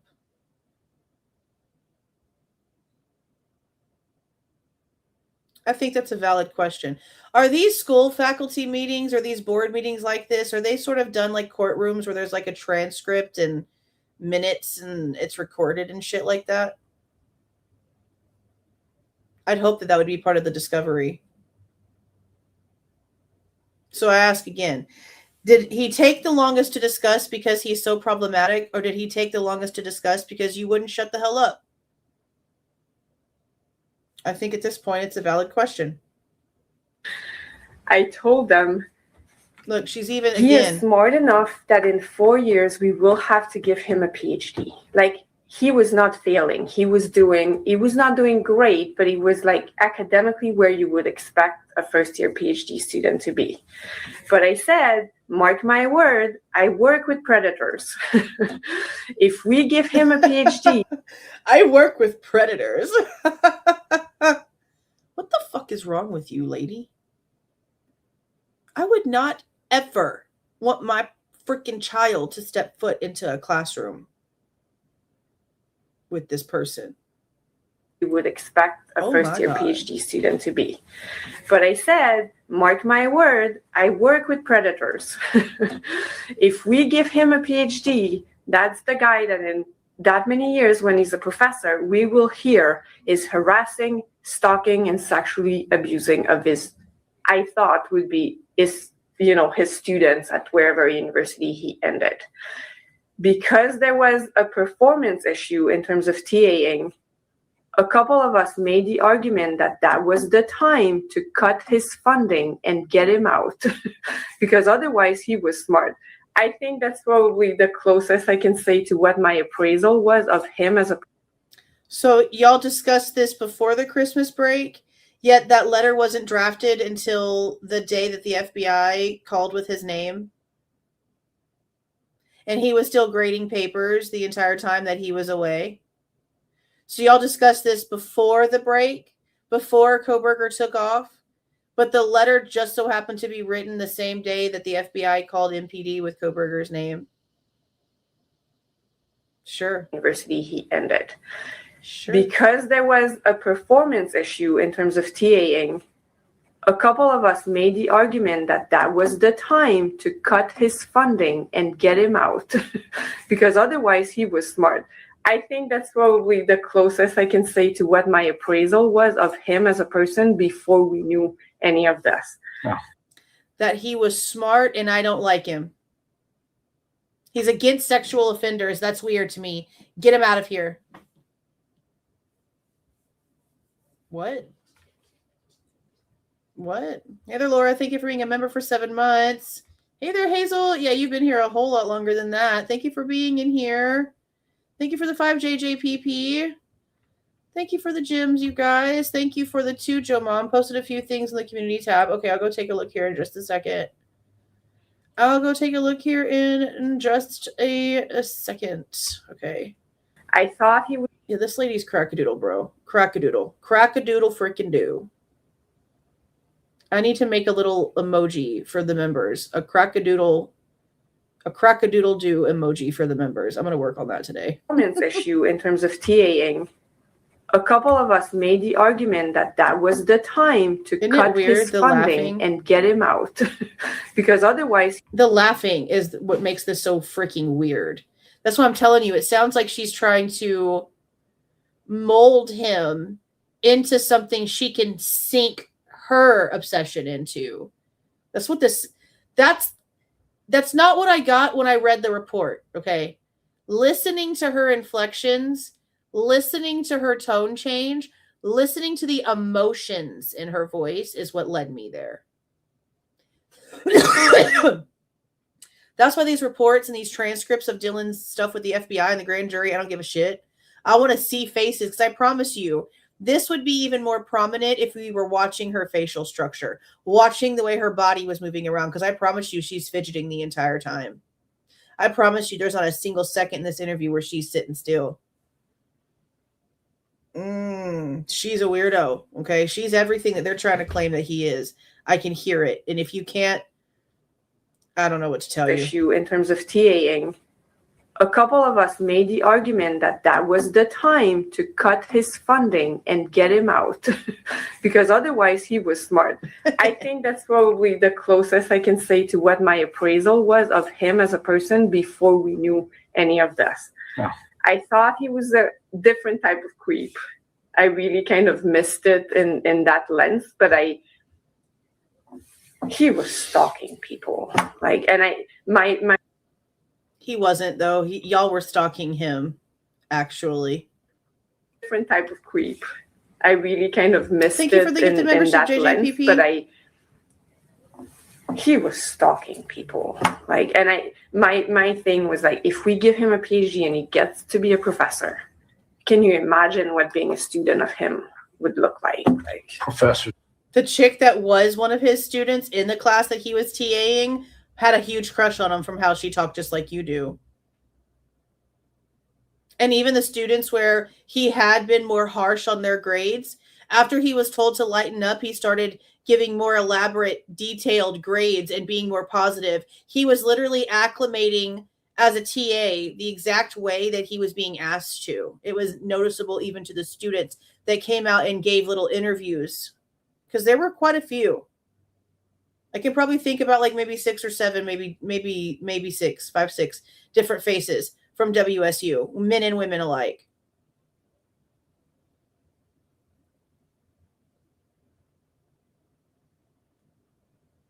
The only chick that had an issue was somebody who was like lazy, I guess, or just didn't like his direct answer. And she had some sort of question about an assignment. And I guess the way that she asked it made it seem to him as if she hadn't paid a single lick of attention to anything. And his response to her was, well, did you read the assignment? Basically, like, you're asking me questions that you could have answered yourself. And she seemed like one of those girls that was used to having everything handed to her, and her male professors just sort of caving into stupidity, because playing dumb probably works for her pretty good. And it just didn't work for him. Instead of giving her what she wanted and answering the question, he heard how ridiculously airheaded the question was, and his instant response was, did you even bother reading the assignment? Did you even read the assignment? That's how I would have probably responded. I mean, sometimes I say things to my kids in in such intricate detail, and instantly they just look at me like I was muted, and I'm like, did you even hear what I said? Did you even read what I texted you? And I mean, by the answer that someone gives to you or what they said to you, it's very clear if they've bothered doing any of their own due diligence before speaking or not. Most of you guys know how that feels. When you see certain comments being written, it's pretty obvious when someone's just talking out their ass with no education behind it. But other than that, people really didn't have a lot to really say. He graded sort of harshly, and then it relaxed because he expected people to do the work the way that he did the work. He was working hard. He expected them to work hard too. Professor Snyder wanted him to be more relaxed, especially on the pretty girls, I'm sure. Kohberger wasn't really into that. So he was like the opposite of a sexual predator in that aspect. But the stories we hear about Snyder, it's a bit different. I think they didn't like Kohberger because he thought that this was going to be a program of people who acted respectable, and what he was seeing probably wasn't worth respect. That's the kind of situation I see happening.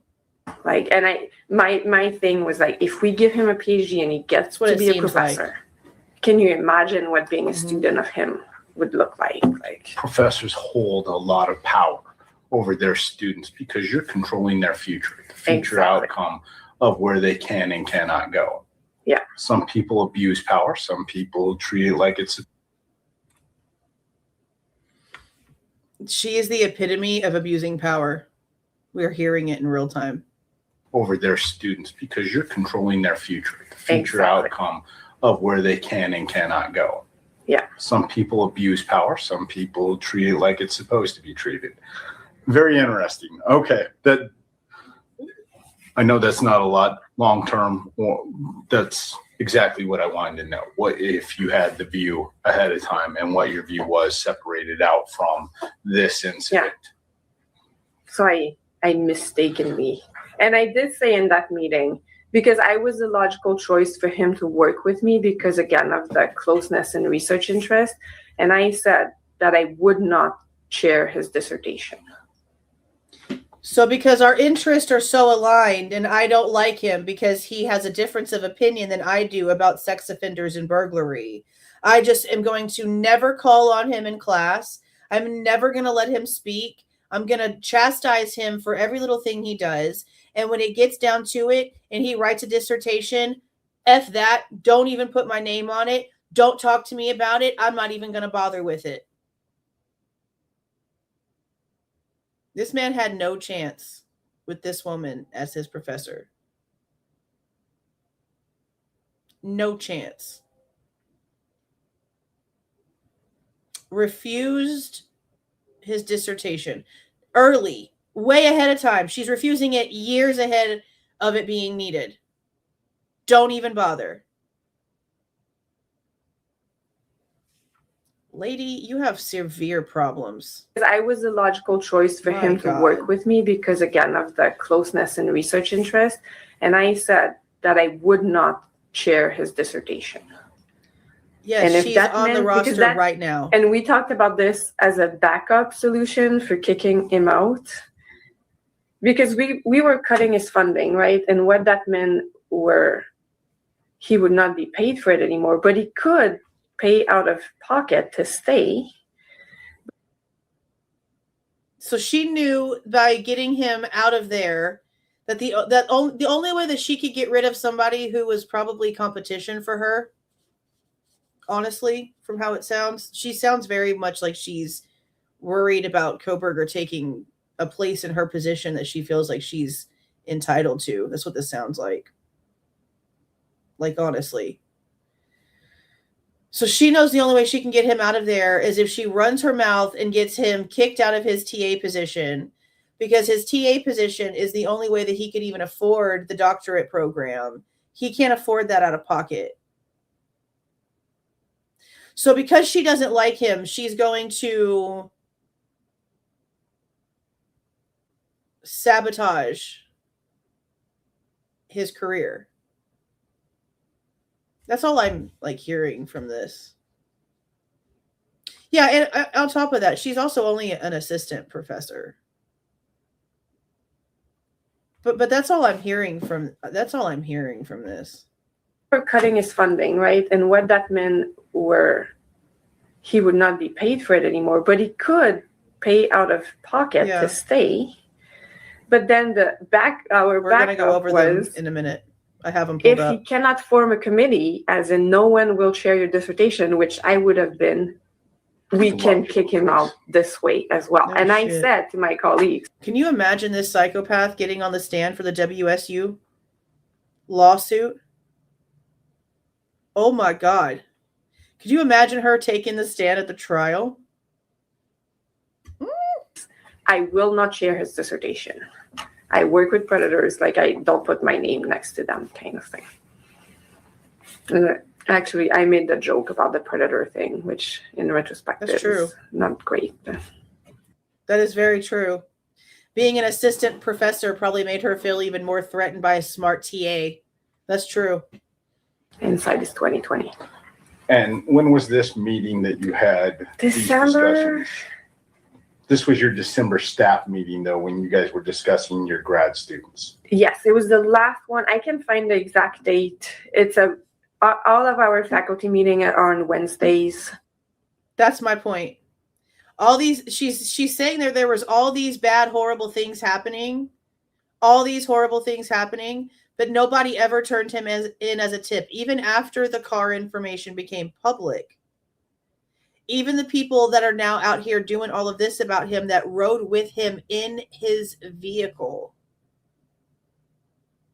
There was never even a discussion among them that he might be the guy. There was never even a discussion among them that maybe they might need to turn him in. None of them ever thought it. None of them. It's extremely important for everything they're claiming now. I can find the date if that would be useful. And during that, though, it sounds like, and correct me if I'm wrong here, but it sounds like you guys were already looking at either trying to remove him from the program or get him to move on to another school, or? Okay, the room was more divided than that. Okay. So a core of us really felt strongly that we needed to just, again, act now. Not everyone was so that's rash to be cutting someone's funding after just. Remember, and I hope we get Professor Snyder's interview here soon. I don't know if Connor or Accomplished Day has already tried to get it or not, but I cannot wait to hear Professor Snyder's, because in Professor Snyder, which is again the guy who said that Bryan would make him late. Okay, one second.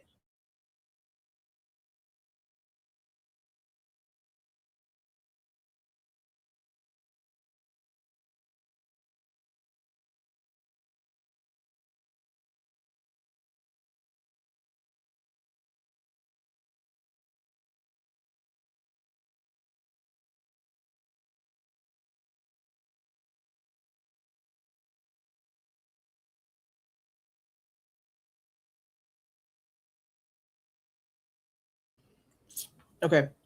So Professor Snyder, he in his interview, which again is the guy that I believe he was TAing for. He had a lot of issues with the way that he was grading his papers. I wanted him to not be so harsh, okay? And would complain that Kohberger would want to have conversations after class that would make him late to the bar. His interview says that he told the school that there was no reason to get rid of him and that firing him would end up in some sort of lawsuit because they didn't have any grounds. That they didn't have enough reason to get rid of him and it would end up in a lawsuit if they were to fire him. That came from the professor that he was TAing for. I think that speaks volumes. I think that speaks a lot, actually. I really hope that the actual interview comes out soon, but that is exactly what the report says. Now, not everyone was so like, that's rash to, you know, to be cutting someone's funding after just 4 months. Some people thought the stalking behavior was not quite enough. They wanted more. So another colleague say, oh, but poor Bryan, he seems to have a self-esteem issue, which really pissed me off because so what? Like,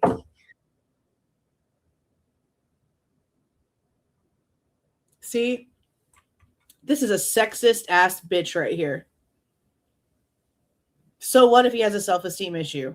So what if he has autism? So what if he has issues? I don't give a shit. He's going to be smarter than me and I can't deal with it. This woman is horrible.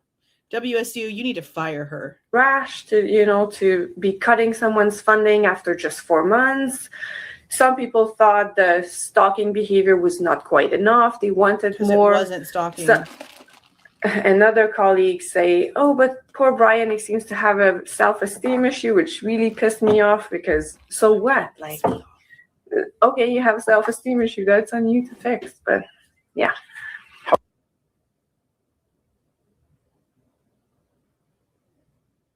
This is a horrible human you're listening to. Just, you know, in case you needed an example of what one sounded like. My God. Have a self-esteem issue, which really pissed me off because so what? Like, okay, you have a self-esteem issue. That's on you to fix. But yeah. How common is that to be discussing pulling funding for? That has never happened before. Of course it hasn't, because there's never been another student that you've had a personal problem with until Bryan, because he challenges you and doesn't agree with your opinion that sex offenders who do things to humans are on the same level as burglars who go in and steal things for monetary value. You're too dumb and shallow to understand how freaking massive the difference is, and you're pissed that a white man is telling you that you're wrong. Well, I'm a fat white chick with the freaking shaved haircut. Do I look familiar enough to you to take seriously when I tell you how stupid you sound? I mean, do I need to go there? This is pathetic. This is pathetic. My God. My God. Okay, you have a self-esteem issue. That's on you to fix. But yeah. How common is that to be discussing pulling funding for? That has never happened before. Okay, so this was unique. Yep. You've been there, what? But that has never occurred during your time here at the school. I have seen someone else get their, you know, their funding pulled, but that's literally because they stopped showing up to class. So, like, and it was much later. Like, it was not 4 months in. So it's never been an active discussion to pull someone's funding or talk about if they cannot get their committee for their dissertation, they'll have to do something else. Yeah. Okay. Crazy lady. Oh, and again, very random detail. While The she laughs. night before, because we had a potluck. Okay, listen to this. Okay, and again, she's remembering seeing him in public. In her mind, as she's telling this story, she sees the scenery, and she sees Kohberger standing there, deep in thought. And she's, Bryan, over here. And he doesn't care to pay her a lick of attention. But he's a creep and a predator, and he's got to go, and we're going to ruin his entire life by pulling his funding. But I need him to wave to me while we're in public. I need him to notice me. Oh, my God. Someone's funding, or talk about if they cannot get their committee for their dissertation, they'll have to do something else. Yeah. Okay. Oh, and again, very random detail. The night before, because we had a potluck for Christmas. Listen to this. And I was late picking up my gift. So I was to Safeway I was late the night before that party. And I saw Bryan there in the parking lot. And he was so lost in thought that I had to wave at him for literally 2 minutes. And then I was like, okay, I don't think it's him. And at some point he saw me and just like, and the next day he came and apologized, but he was very, very much deep in thought. Why did you need him to notice you? See, it sounds like you liked him. It sounds like you liked him. This is very unprofessional. Everything out of her face. All of it. And I was like, okay, I don't think it's him. And at some point he saw me and just like, and the next day he came and apologized, but he was very, very much deep in thought. He was like, was that you? Like the day after? And I was like, yes, that was me. And it got to the point of awkwardness because I was like, okay, I think I have the wrong guy. Yeah. But anyways, it was at Safeway very late that night. And I shut up, man. I don't like this woman, bro. There ain't no way. Ain't no way I could deal with this in real life. No, that was past the murders and stuff. Okay. Solid. Please be done. Yeah, 3 minutes. if God. you don't have anything else for us, I think Love pretty y'all, well but answers our damn. questions. So, Okay. Well, thank you so thanks much a for lot. your time. Really appreciate And Oh, all of these have been insightful for this. It's definitely been a unique case for this area. We don't see this around often, thank goodness. However, when we might want. is that Yeah, the we- FOIA? Did they come to you in a professional? Yeah, boy, I'm gonna show. How's this? Would you reach out to this grad student? Are they grad? Okay, I'm assuming again we would have just already had interviews with that individual. He apologized. He noticed her at the last minute and apologized. Ain't that some crazy shit? Oh my God. However, same thing as the one that came out crying. If you could reach out to that individual and ask them, have they interviewed, and especially in the context, was that relayed to them that someone had broken into her house? She has interviewed. Just ask her the question if someone. Oh my God. I want this interview so bad. Okay. This is about the girl that apparently had a crush on Bryan, that he didn't reciprocate it that way, but they were still friends. She apparently had somebody get into her apartment and move some private items around. Very much sort of like the girl who had her car broken into at the U of I campus, like around the King Road area, where her underwear and stuff were moved around in her car. Pretty much like that. Very, very freaking creepily freaking similar, honestly. But she called Bryan at like 2-3 o'clock in the morning to come over to her apartment after it happened because she felt safe with him. That's the story that we've been told. And then after that happened, she then figured out, okay, maybe I need a camera or some shit like that. So because they were already friends and he was good with technology and knew how to put a camera thing together. He then helped her with it. Nancy Grace took that story of innocence and ran with it to say he broke in knowing that she was going to have him come over and knowing that she was going to ask him to put cameras together and knowing that he was going to have access. Like, all kinds of crazy shit came out of Nancy Grace's face about this situation. Crazy shit. And the base is that something happened at this chick's apartment. Her and Bryan were friends. She felt comfortable and safe with him. She called him over. I'm pretty sure it's the same chick we see in the Walmart footage. Remember all that footage of him walking around Walmart shopping? And there's one instance where there's a girl with him. Pretty sure that's her. Pretty sure that's her. I hope we get some sort of interview from her, because it'd be the first time we've actually heard the story firsthand. Dateline apparently tried to reach out to her last year, and there was nothing. No go. So I'd love to hear that. Truth. 29 car situation. Jenkins is claiming that whatever the situation was, it wasn't turned over to the police. So even the situation of there being a break-in and period at her apartment, she didn't even tell the campus cops, which is kind of stupid because you definitely should have. Okay. I'm assuming, again, we would have just already had interviews with that individual. Mm-hmm. However, same thing as the one that came out crying. If you could reach out to that individual and ask them, have they interviewed, and especially in the context, was that relayed to them that someone had broken into her house? She has interviewed. Just ask her the question, if someone did you relay that during the interview? Okay. We would be interested, extremely interested. And I remember telling her, I think you need to report this because it was so weird what was stolen that it seemed like to me. Right. And I'm, again, might be pure speculation. I have no indication that he did.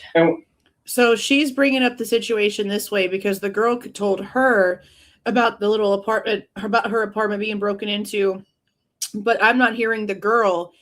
I'm not hearing the story saying that the girl told her that she suspected Bryan. This is literally all on this lady right here. In the context, was that relayed to them that someone had broken into her house? She has interviewed. Just ask her the question, if someone did you relay that during the interview? Okay. We would be interested, extremely interested. And I remember telling her, I think you need to report this because it was so weird what was stolen that it seemed like to me. Right. And I'm, again, might be pure speculation. I have no indication that he did. And I don't want to stereotype and stuff. We're on college campus. There's a lot of people that come to college campuses specifically for criminal activities like such, or they find an opportunity and they jump. Yes. There's a million reasons. However, we don't know those reasons for certain, and everything needs to be looked into. Okay. That would be of interest. Okay. And I apologize, I had already shut the recorder off, but you said that a female student came to you and reported, and this was September, October timeframe. Yeah. That somebody had broken in and stolen some intimate items. Yes. Okay. And so the way that they're sort of reacting to this is as if they hadn't heard this story before. Now, granted, there were several different officers like doing interviews, so at its base, it doesn't really mean much. But it's just interesting that so many of these things seem to not really have connections to anything. And the cops are having to steal at even at this time now. It's been a month since Kohberger's name was brought out there. They're still like, she's reaching out to them. They're not going out to talk to her. And they are like, I don't know what you're talking about with this other story. I have no idea. And now they're having to like, that person didn't feel like it was Kohberger to come forward and speak to the police, at least with the way that it's being spoken about right here. And again, I will preface, they're not the only ones doing interviews, so who knows? They're horrible at communicating with each other. But it's just, we know that this investigation was not done, let's just say, in a timely manner with the way that most people would assume so. I feel like if you're at a college campus and this is a quadruple homicide that's had the world's attention and you finally have an arrest, that you would probably instantly talk to the professors of the person and not wait an entire month to speak to their 4 professors that they had the entire time. I feel like she probably should have been priority, not a month later, and her reaching out. I find that weird. And reported, and this was September, October timeframe, Yeah. that somebody had broken in and stolen some intimate items. Yes. Okay. And that she was very scared. And Rightfully so. yeah. And are you aware, did she report this? I did not. I remember telling her, I really think it needs to be at least on the police radar, because there's a theory with escalation, specifically with fetish burglaries, right? Where see, she's trying to mold Kohberger into a sexual burglar so that she can sink her obsession into this and say, this is now this is the epitome of my life. This is everything that I've strived for, is to work this closely to somebody that I can study like this. That's what she's doing. She wants him to have broken into that girl's apartment and messed with her underwear so that she can be right, is what she's doing here. This is so gross. and Rightfully so. yeah. And are you aware, did she report this?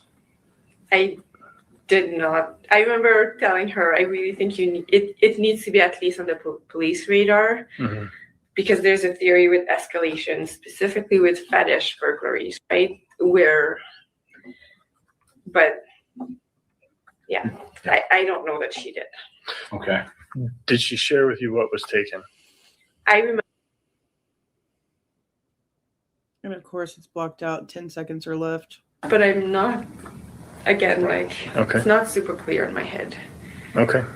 Of course it ain't. Yeah. Okay. No, I'm good. Interview's over.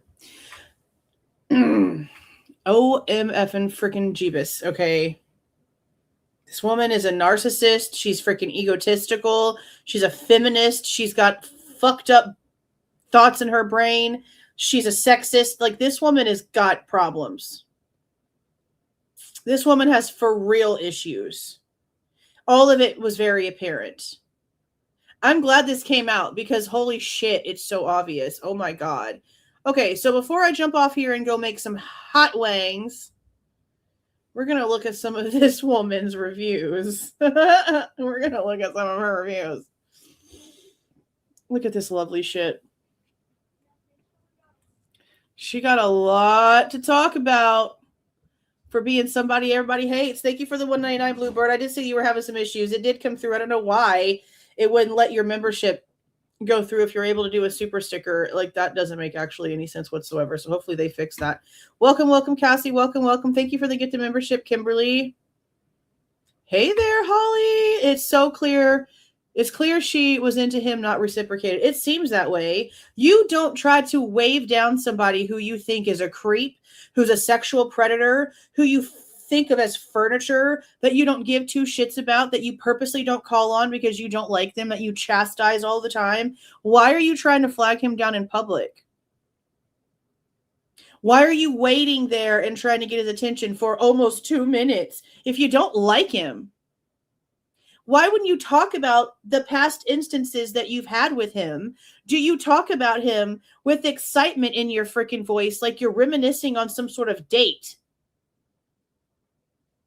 I'm telling you, if we were to see this woman's face when she was talking, she would have an ear-to-ear grin the entire time. You can hear her emotion change. Shit's not made up. You can hear it. Oh my God. Oh my God. Okay.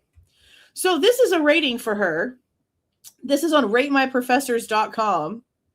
And she has 19 ratings of awful, 2 of okay, none of good, 1 of great, and not a single freaking 5 across the board.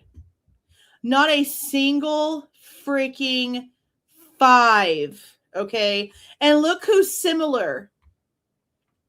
John freaking Snyder. Except he gets 19 awesomes across the board, but he's still a 3.8. So just keep that part in mind. She, on the other hand, okay, it's right here. See, John's, he has 19 5s. She has 19 awfuls. 19 awfuls, 21 student ratings. Let's go ahead and take a read, shall we? And I'll make sure that I put this out there separately so that anybody who's looking into taking these classes can be sure that they know exactly who it is that they're talking to, that they're taking classes from. WSU seems to not give a single shit who they employ. Holy shit. Y'all need to fire this freaking crack-a-doodle-doo, alrighty? Quality 1. Congratulations. She won the fashion show. This is the only thing she really cares about. What to wear and how she looks. Quality 1. I'm so mad. I accidentally did a course evaluation and didn't realize it was for this class, and I rated everything very well. I hated this class. Worst class I have ever taken in my whole life. I have nightmares about it. Never take her ever seriously. And this was December 1st, 2025. The previous one was December 11th, 2025. November 8th, 2025. Quality 1. First of all, she's absolutely no help, like at all. She takes the in-class assignments very confusing. No, she makes the in-class assignments very confusing and will not help you if you ask a question. Why would she make the assignments in person if she does not help? I don't know. The exams are very long and just unreasonable for the time given and the lengths of the exams. I have so much more to say. October 27th, 2025. Do not take this class with her. She grades as if you ruined her life and has no extra credit whatsoever. She grades as if you ruined her life. Literally is the only statement you need to know and the epitome of everything that we just listened to. Am I wrong? Her exams are extremely long and she gives you hardly any time to finish and simply says, you need to better manage your time. If you value your mental health, do not take this class. And remember, she doesn't give a shit if you have self-esteem issues. That's your problem. Figure it out. Next one, May 27th, 2025. She is seriously the devil. Don't do it. Run. December 30th, 2024. Tough grader, no notes, and gets mad or laughs at students who ask questions. Tests are unreasonable. She puts 100 questions with little time, and the study guides don't help much. She takes forever to grade and leaves everything to her TA. Don't take this class. I'm actually going to take this quote right here, and I'm going to place it in the thumbnail at some point after today's live. I think it needs to be added, probably should. December 16th, 2024. Do not take this class with her.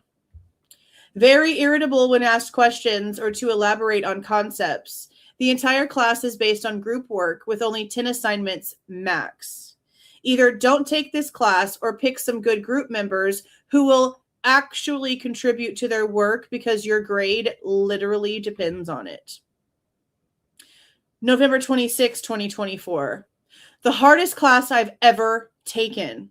Exams were nearly impossible and they were closed book.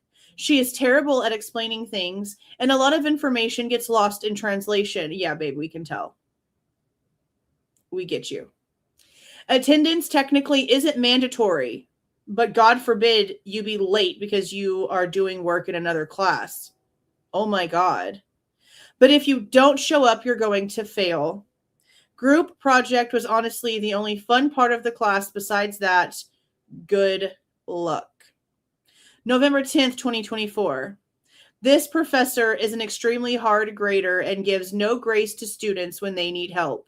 She will explain stuff in class, and then when you look it up to get a different example or better explanation, it will tell you something completely different. She gives no extra credit and will argue with students when they ask questions.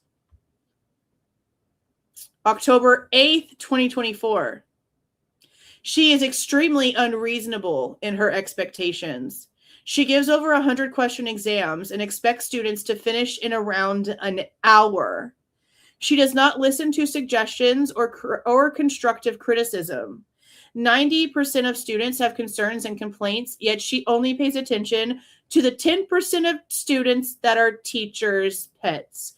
This right here tells you exactly the person she is. Right there. December 22nd, 2021. There's 3 years missing. There's 3 years of bullshit. Bullshit.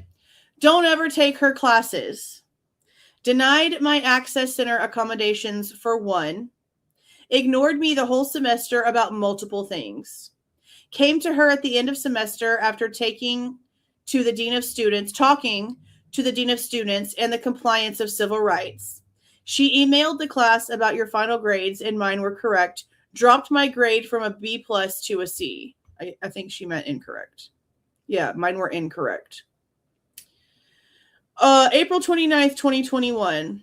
Do yourself a favor and never take a class from her. She doesn't reply to emails, gets upset when you ask her to explain things differently, grades incredibly hard, off like 3 hard writing assignments, and does nothing to set her students up for success. Don't do it. You'll hate her and yourself by the end of the semester. Now, this is the only good review that this person has, and it's from May 12th, 2020. I don't know why Professor Pinault has gotten so much hate. I had her for Criminal Justice 311, research methods, and thought she was so sweet and a great professor. She's very thorough when explaining a topic, which is why this isn't a class you shouldn't miss, although recorded lectures are great too. She's funny and very passionate and intelligent. So look that the only person that found it helpful said no, that it's not helpful with the thumbs down. This has got to be one of those teachers' pets. Yeah, so it's got to be one of those teachers' pets.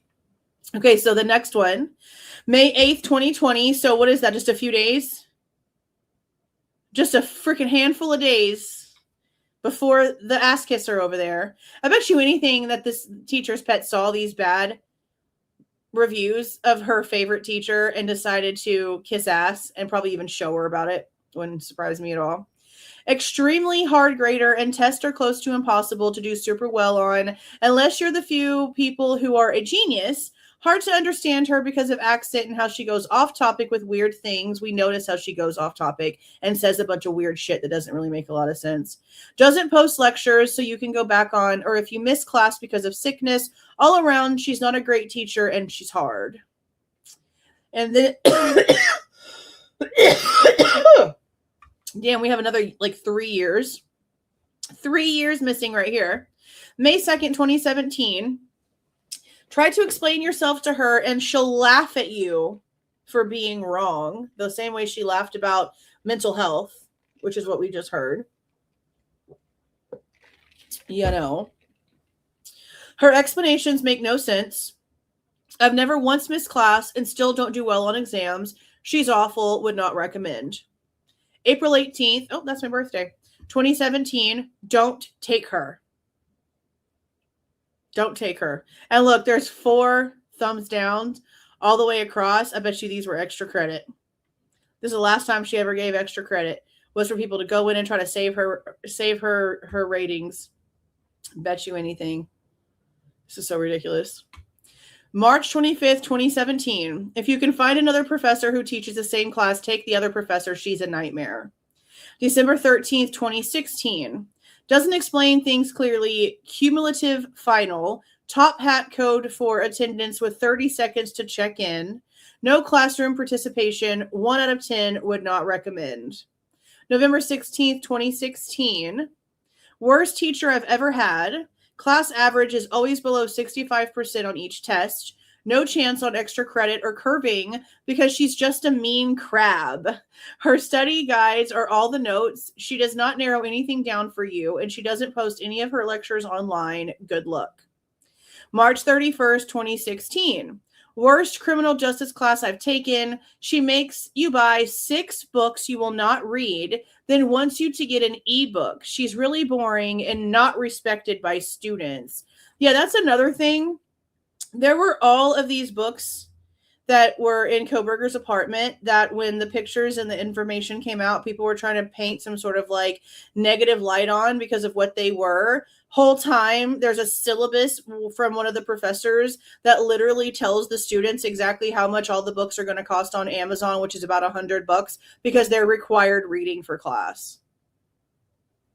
Just, for the ridiculousness of everything. Last one is February 14th, 2016. Do not take this class. So it's been 10 years now. She's been shitty for a decade. Holy shit. Do not take this class. This French teacher only gives 100 points in the class. She requires you to buy 5 books where she will only ask you to read 1. She will not give you full points for an assignment that you wrote about yourself. She will harshly grade you on grammar when she herself does not know English grammar, as evident by her lectures. So, that's little Miss Amy. That is little Miss Amy.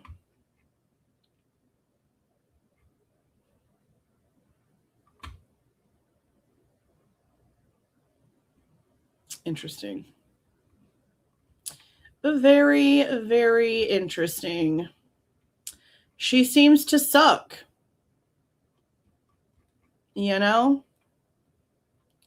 She seems to suck. John Snyder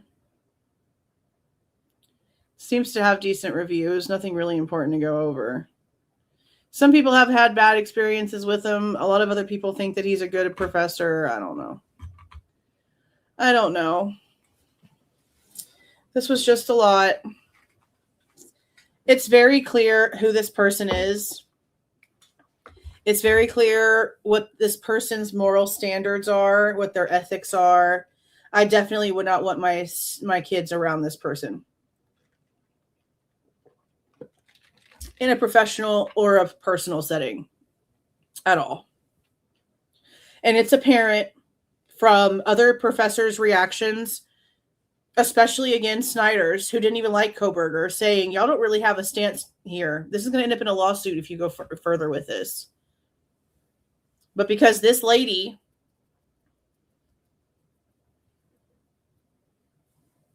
seriously, why are you making it sound like a horrible thing that Kohberger had a disgust for sex offenders?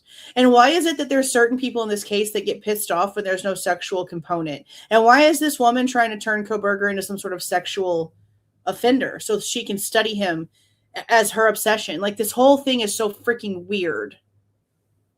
It's just so freaking weird. My God. So bad. Okay. It's almost 4:45. I'm going to go ahead and jump off of here. I don't know if there's anything new. I don't know if anything has been released. I also don't know if we're going to do an interview or a document tonight. I really want to go over Ruth Ballard's report. The only reason why I hadn't yet is because I wanted to pull up all of the items. But I think maybe it'd be better if I did that in video format. So what I want to do is probably go over Ruth Ballard's DNA report tonight. Again, unless something brand new happens, that's the plan. And then in video form later, I'll do again like another one, and I'll just put it on the page later in a shorter video format with pictures next to the items. But I want to go through and read the entire damn thing now and not wait until I have time to do that, because I need to be able to go through the entire report. So I think that's what we're going to do tonight, is go through the report itself and then do another interview, do some more interviews and stuff tomorrow. I think that's how this is going to work. I can't believe this lady. She's crackadoodle. She's crackadoodle. She's literally crackadoodle. Yeah, every student, thanks for being a member for so long, B. Every student is saying the same thing about her. And you can hear it. Like, there's definitely no reason for me to think that any of them are being dishonest. I mean, damn, you can hear how she's talking, the things that she's saying. It literally just sounds like she's sexist. She has an issue with the fact that a white male, because we know how the precedent has been. I feel so bad for my boys because they already have like so much against them just because they were born white men and they haven't even done anything wrong. And they already have all this precedent against them. It's absolute trash is what it is. And this woman is the epitome of the garbage men, okay? Because she is just sitting there not giving a single shit that somebody has a difference of opinion than her. And she, instead of being professional about that opinion, she's going to try to destroy this man's career because he doesn't agree with her, because he has a distaste for sex offenders and doesn't want to say that somebody, again, how I'm understanding it, someone who can do something to a physical person, a real human, a human being, is a completely different mindset than someone who's breaking into a house to steal something that they want or steal something that they can get money from. Those are two completely different levels. Way different levels. And it's pathetic that she's sitting here as a professor and she doesn't understand that. And she's like, no, they're the exact same because it's the same excitement. No, the frick it ain't. Ma'am. No, it ain't. Mm-mm. She's crazy. She's crazy. She's absolutely crazy. No, thank you. No, thank you. All right, I'm going to go cook some chicken wings for dinner. And then I'll be back later. I don't know what time. You'll know about the base time. I usually go live at night. It'll be around there. It can be anywhere between 7:45 and 9:45. It just depends on what I got going on. But we will be live later on tonight to go over a report, and it will probably be Ruth Ballard's. But again, that could change with something new coming out. So keep your bells on. Keep your bells on. I will be back soon. Make sure this has the right thing on there. There it is. All right, you guys, thank you for joining me today. Take a stress break because this lady literally almost made me blow my casket. My God. Crazy lady. Crazy lady. You'll have a good day. I will see you guys soon. See y'all.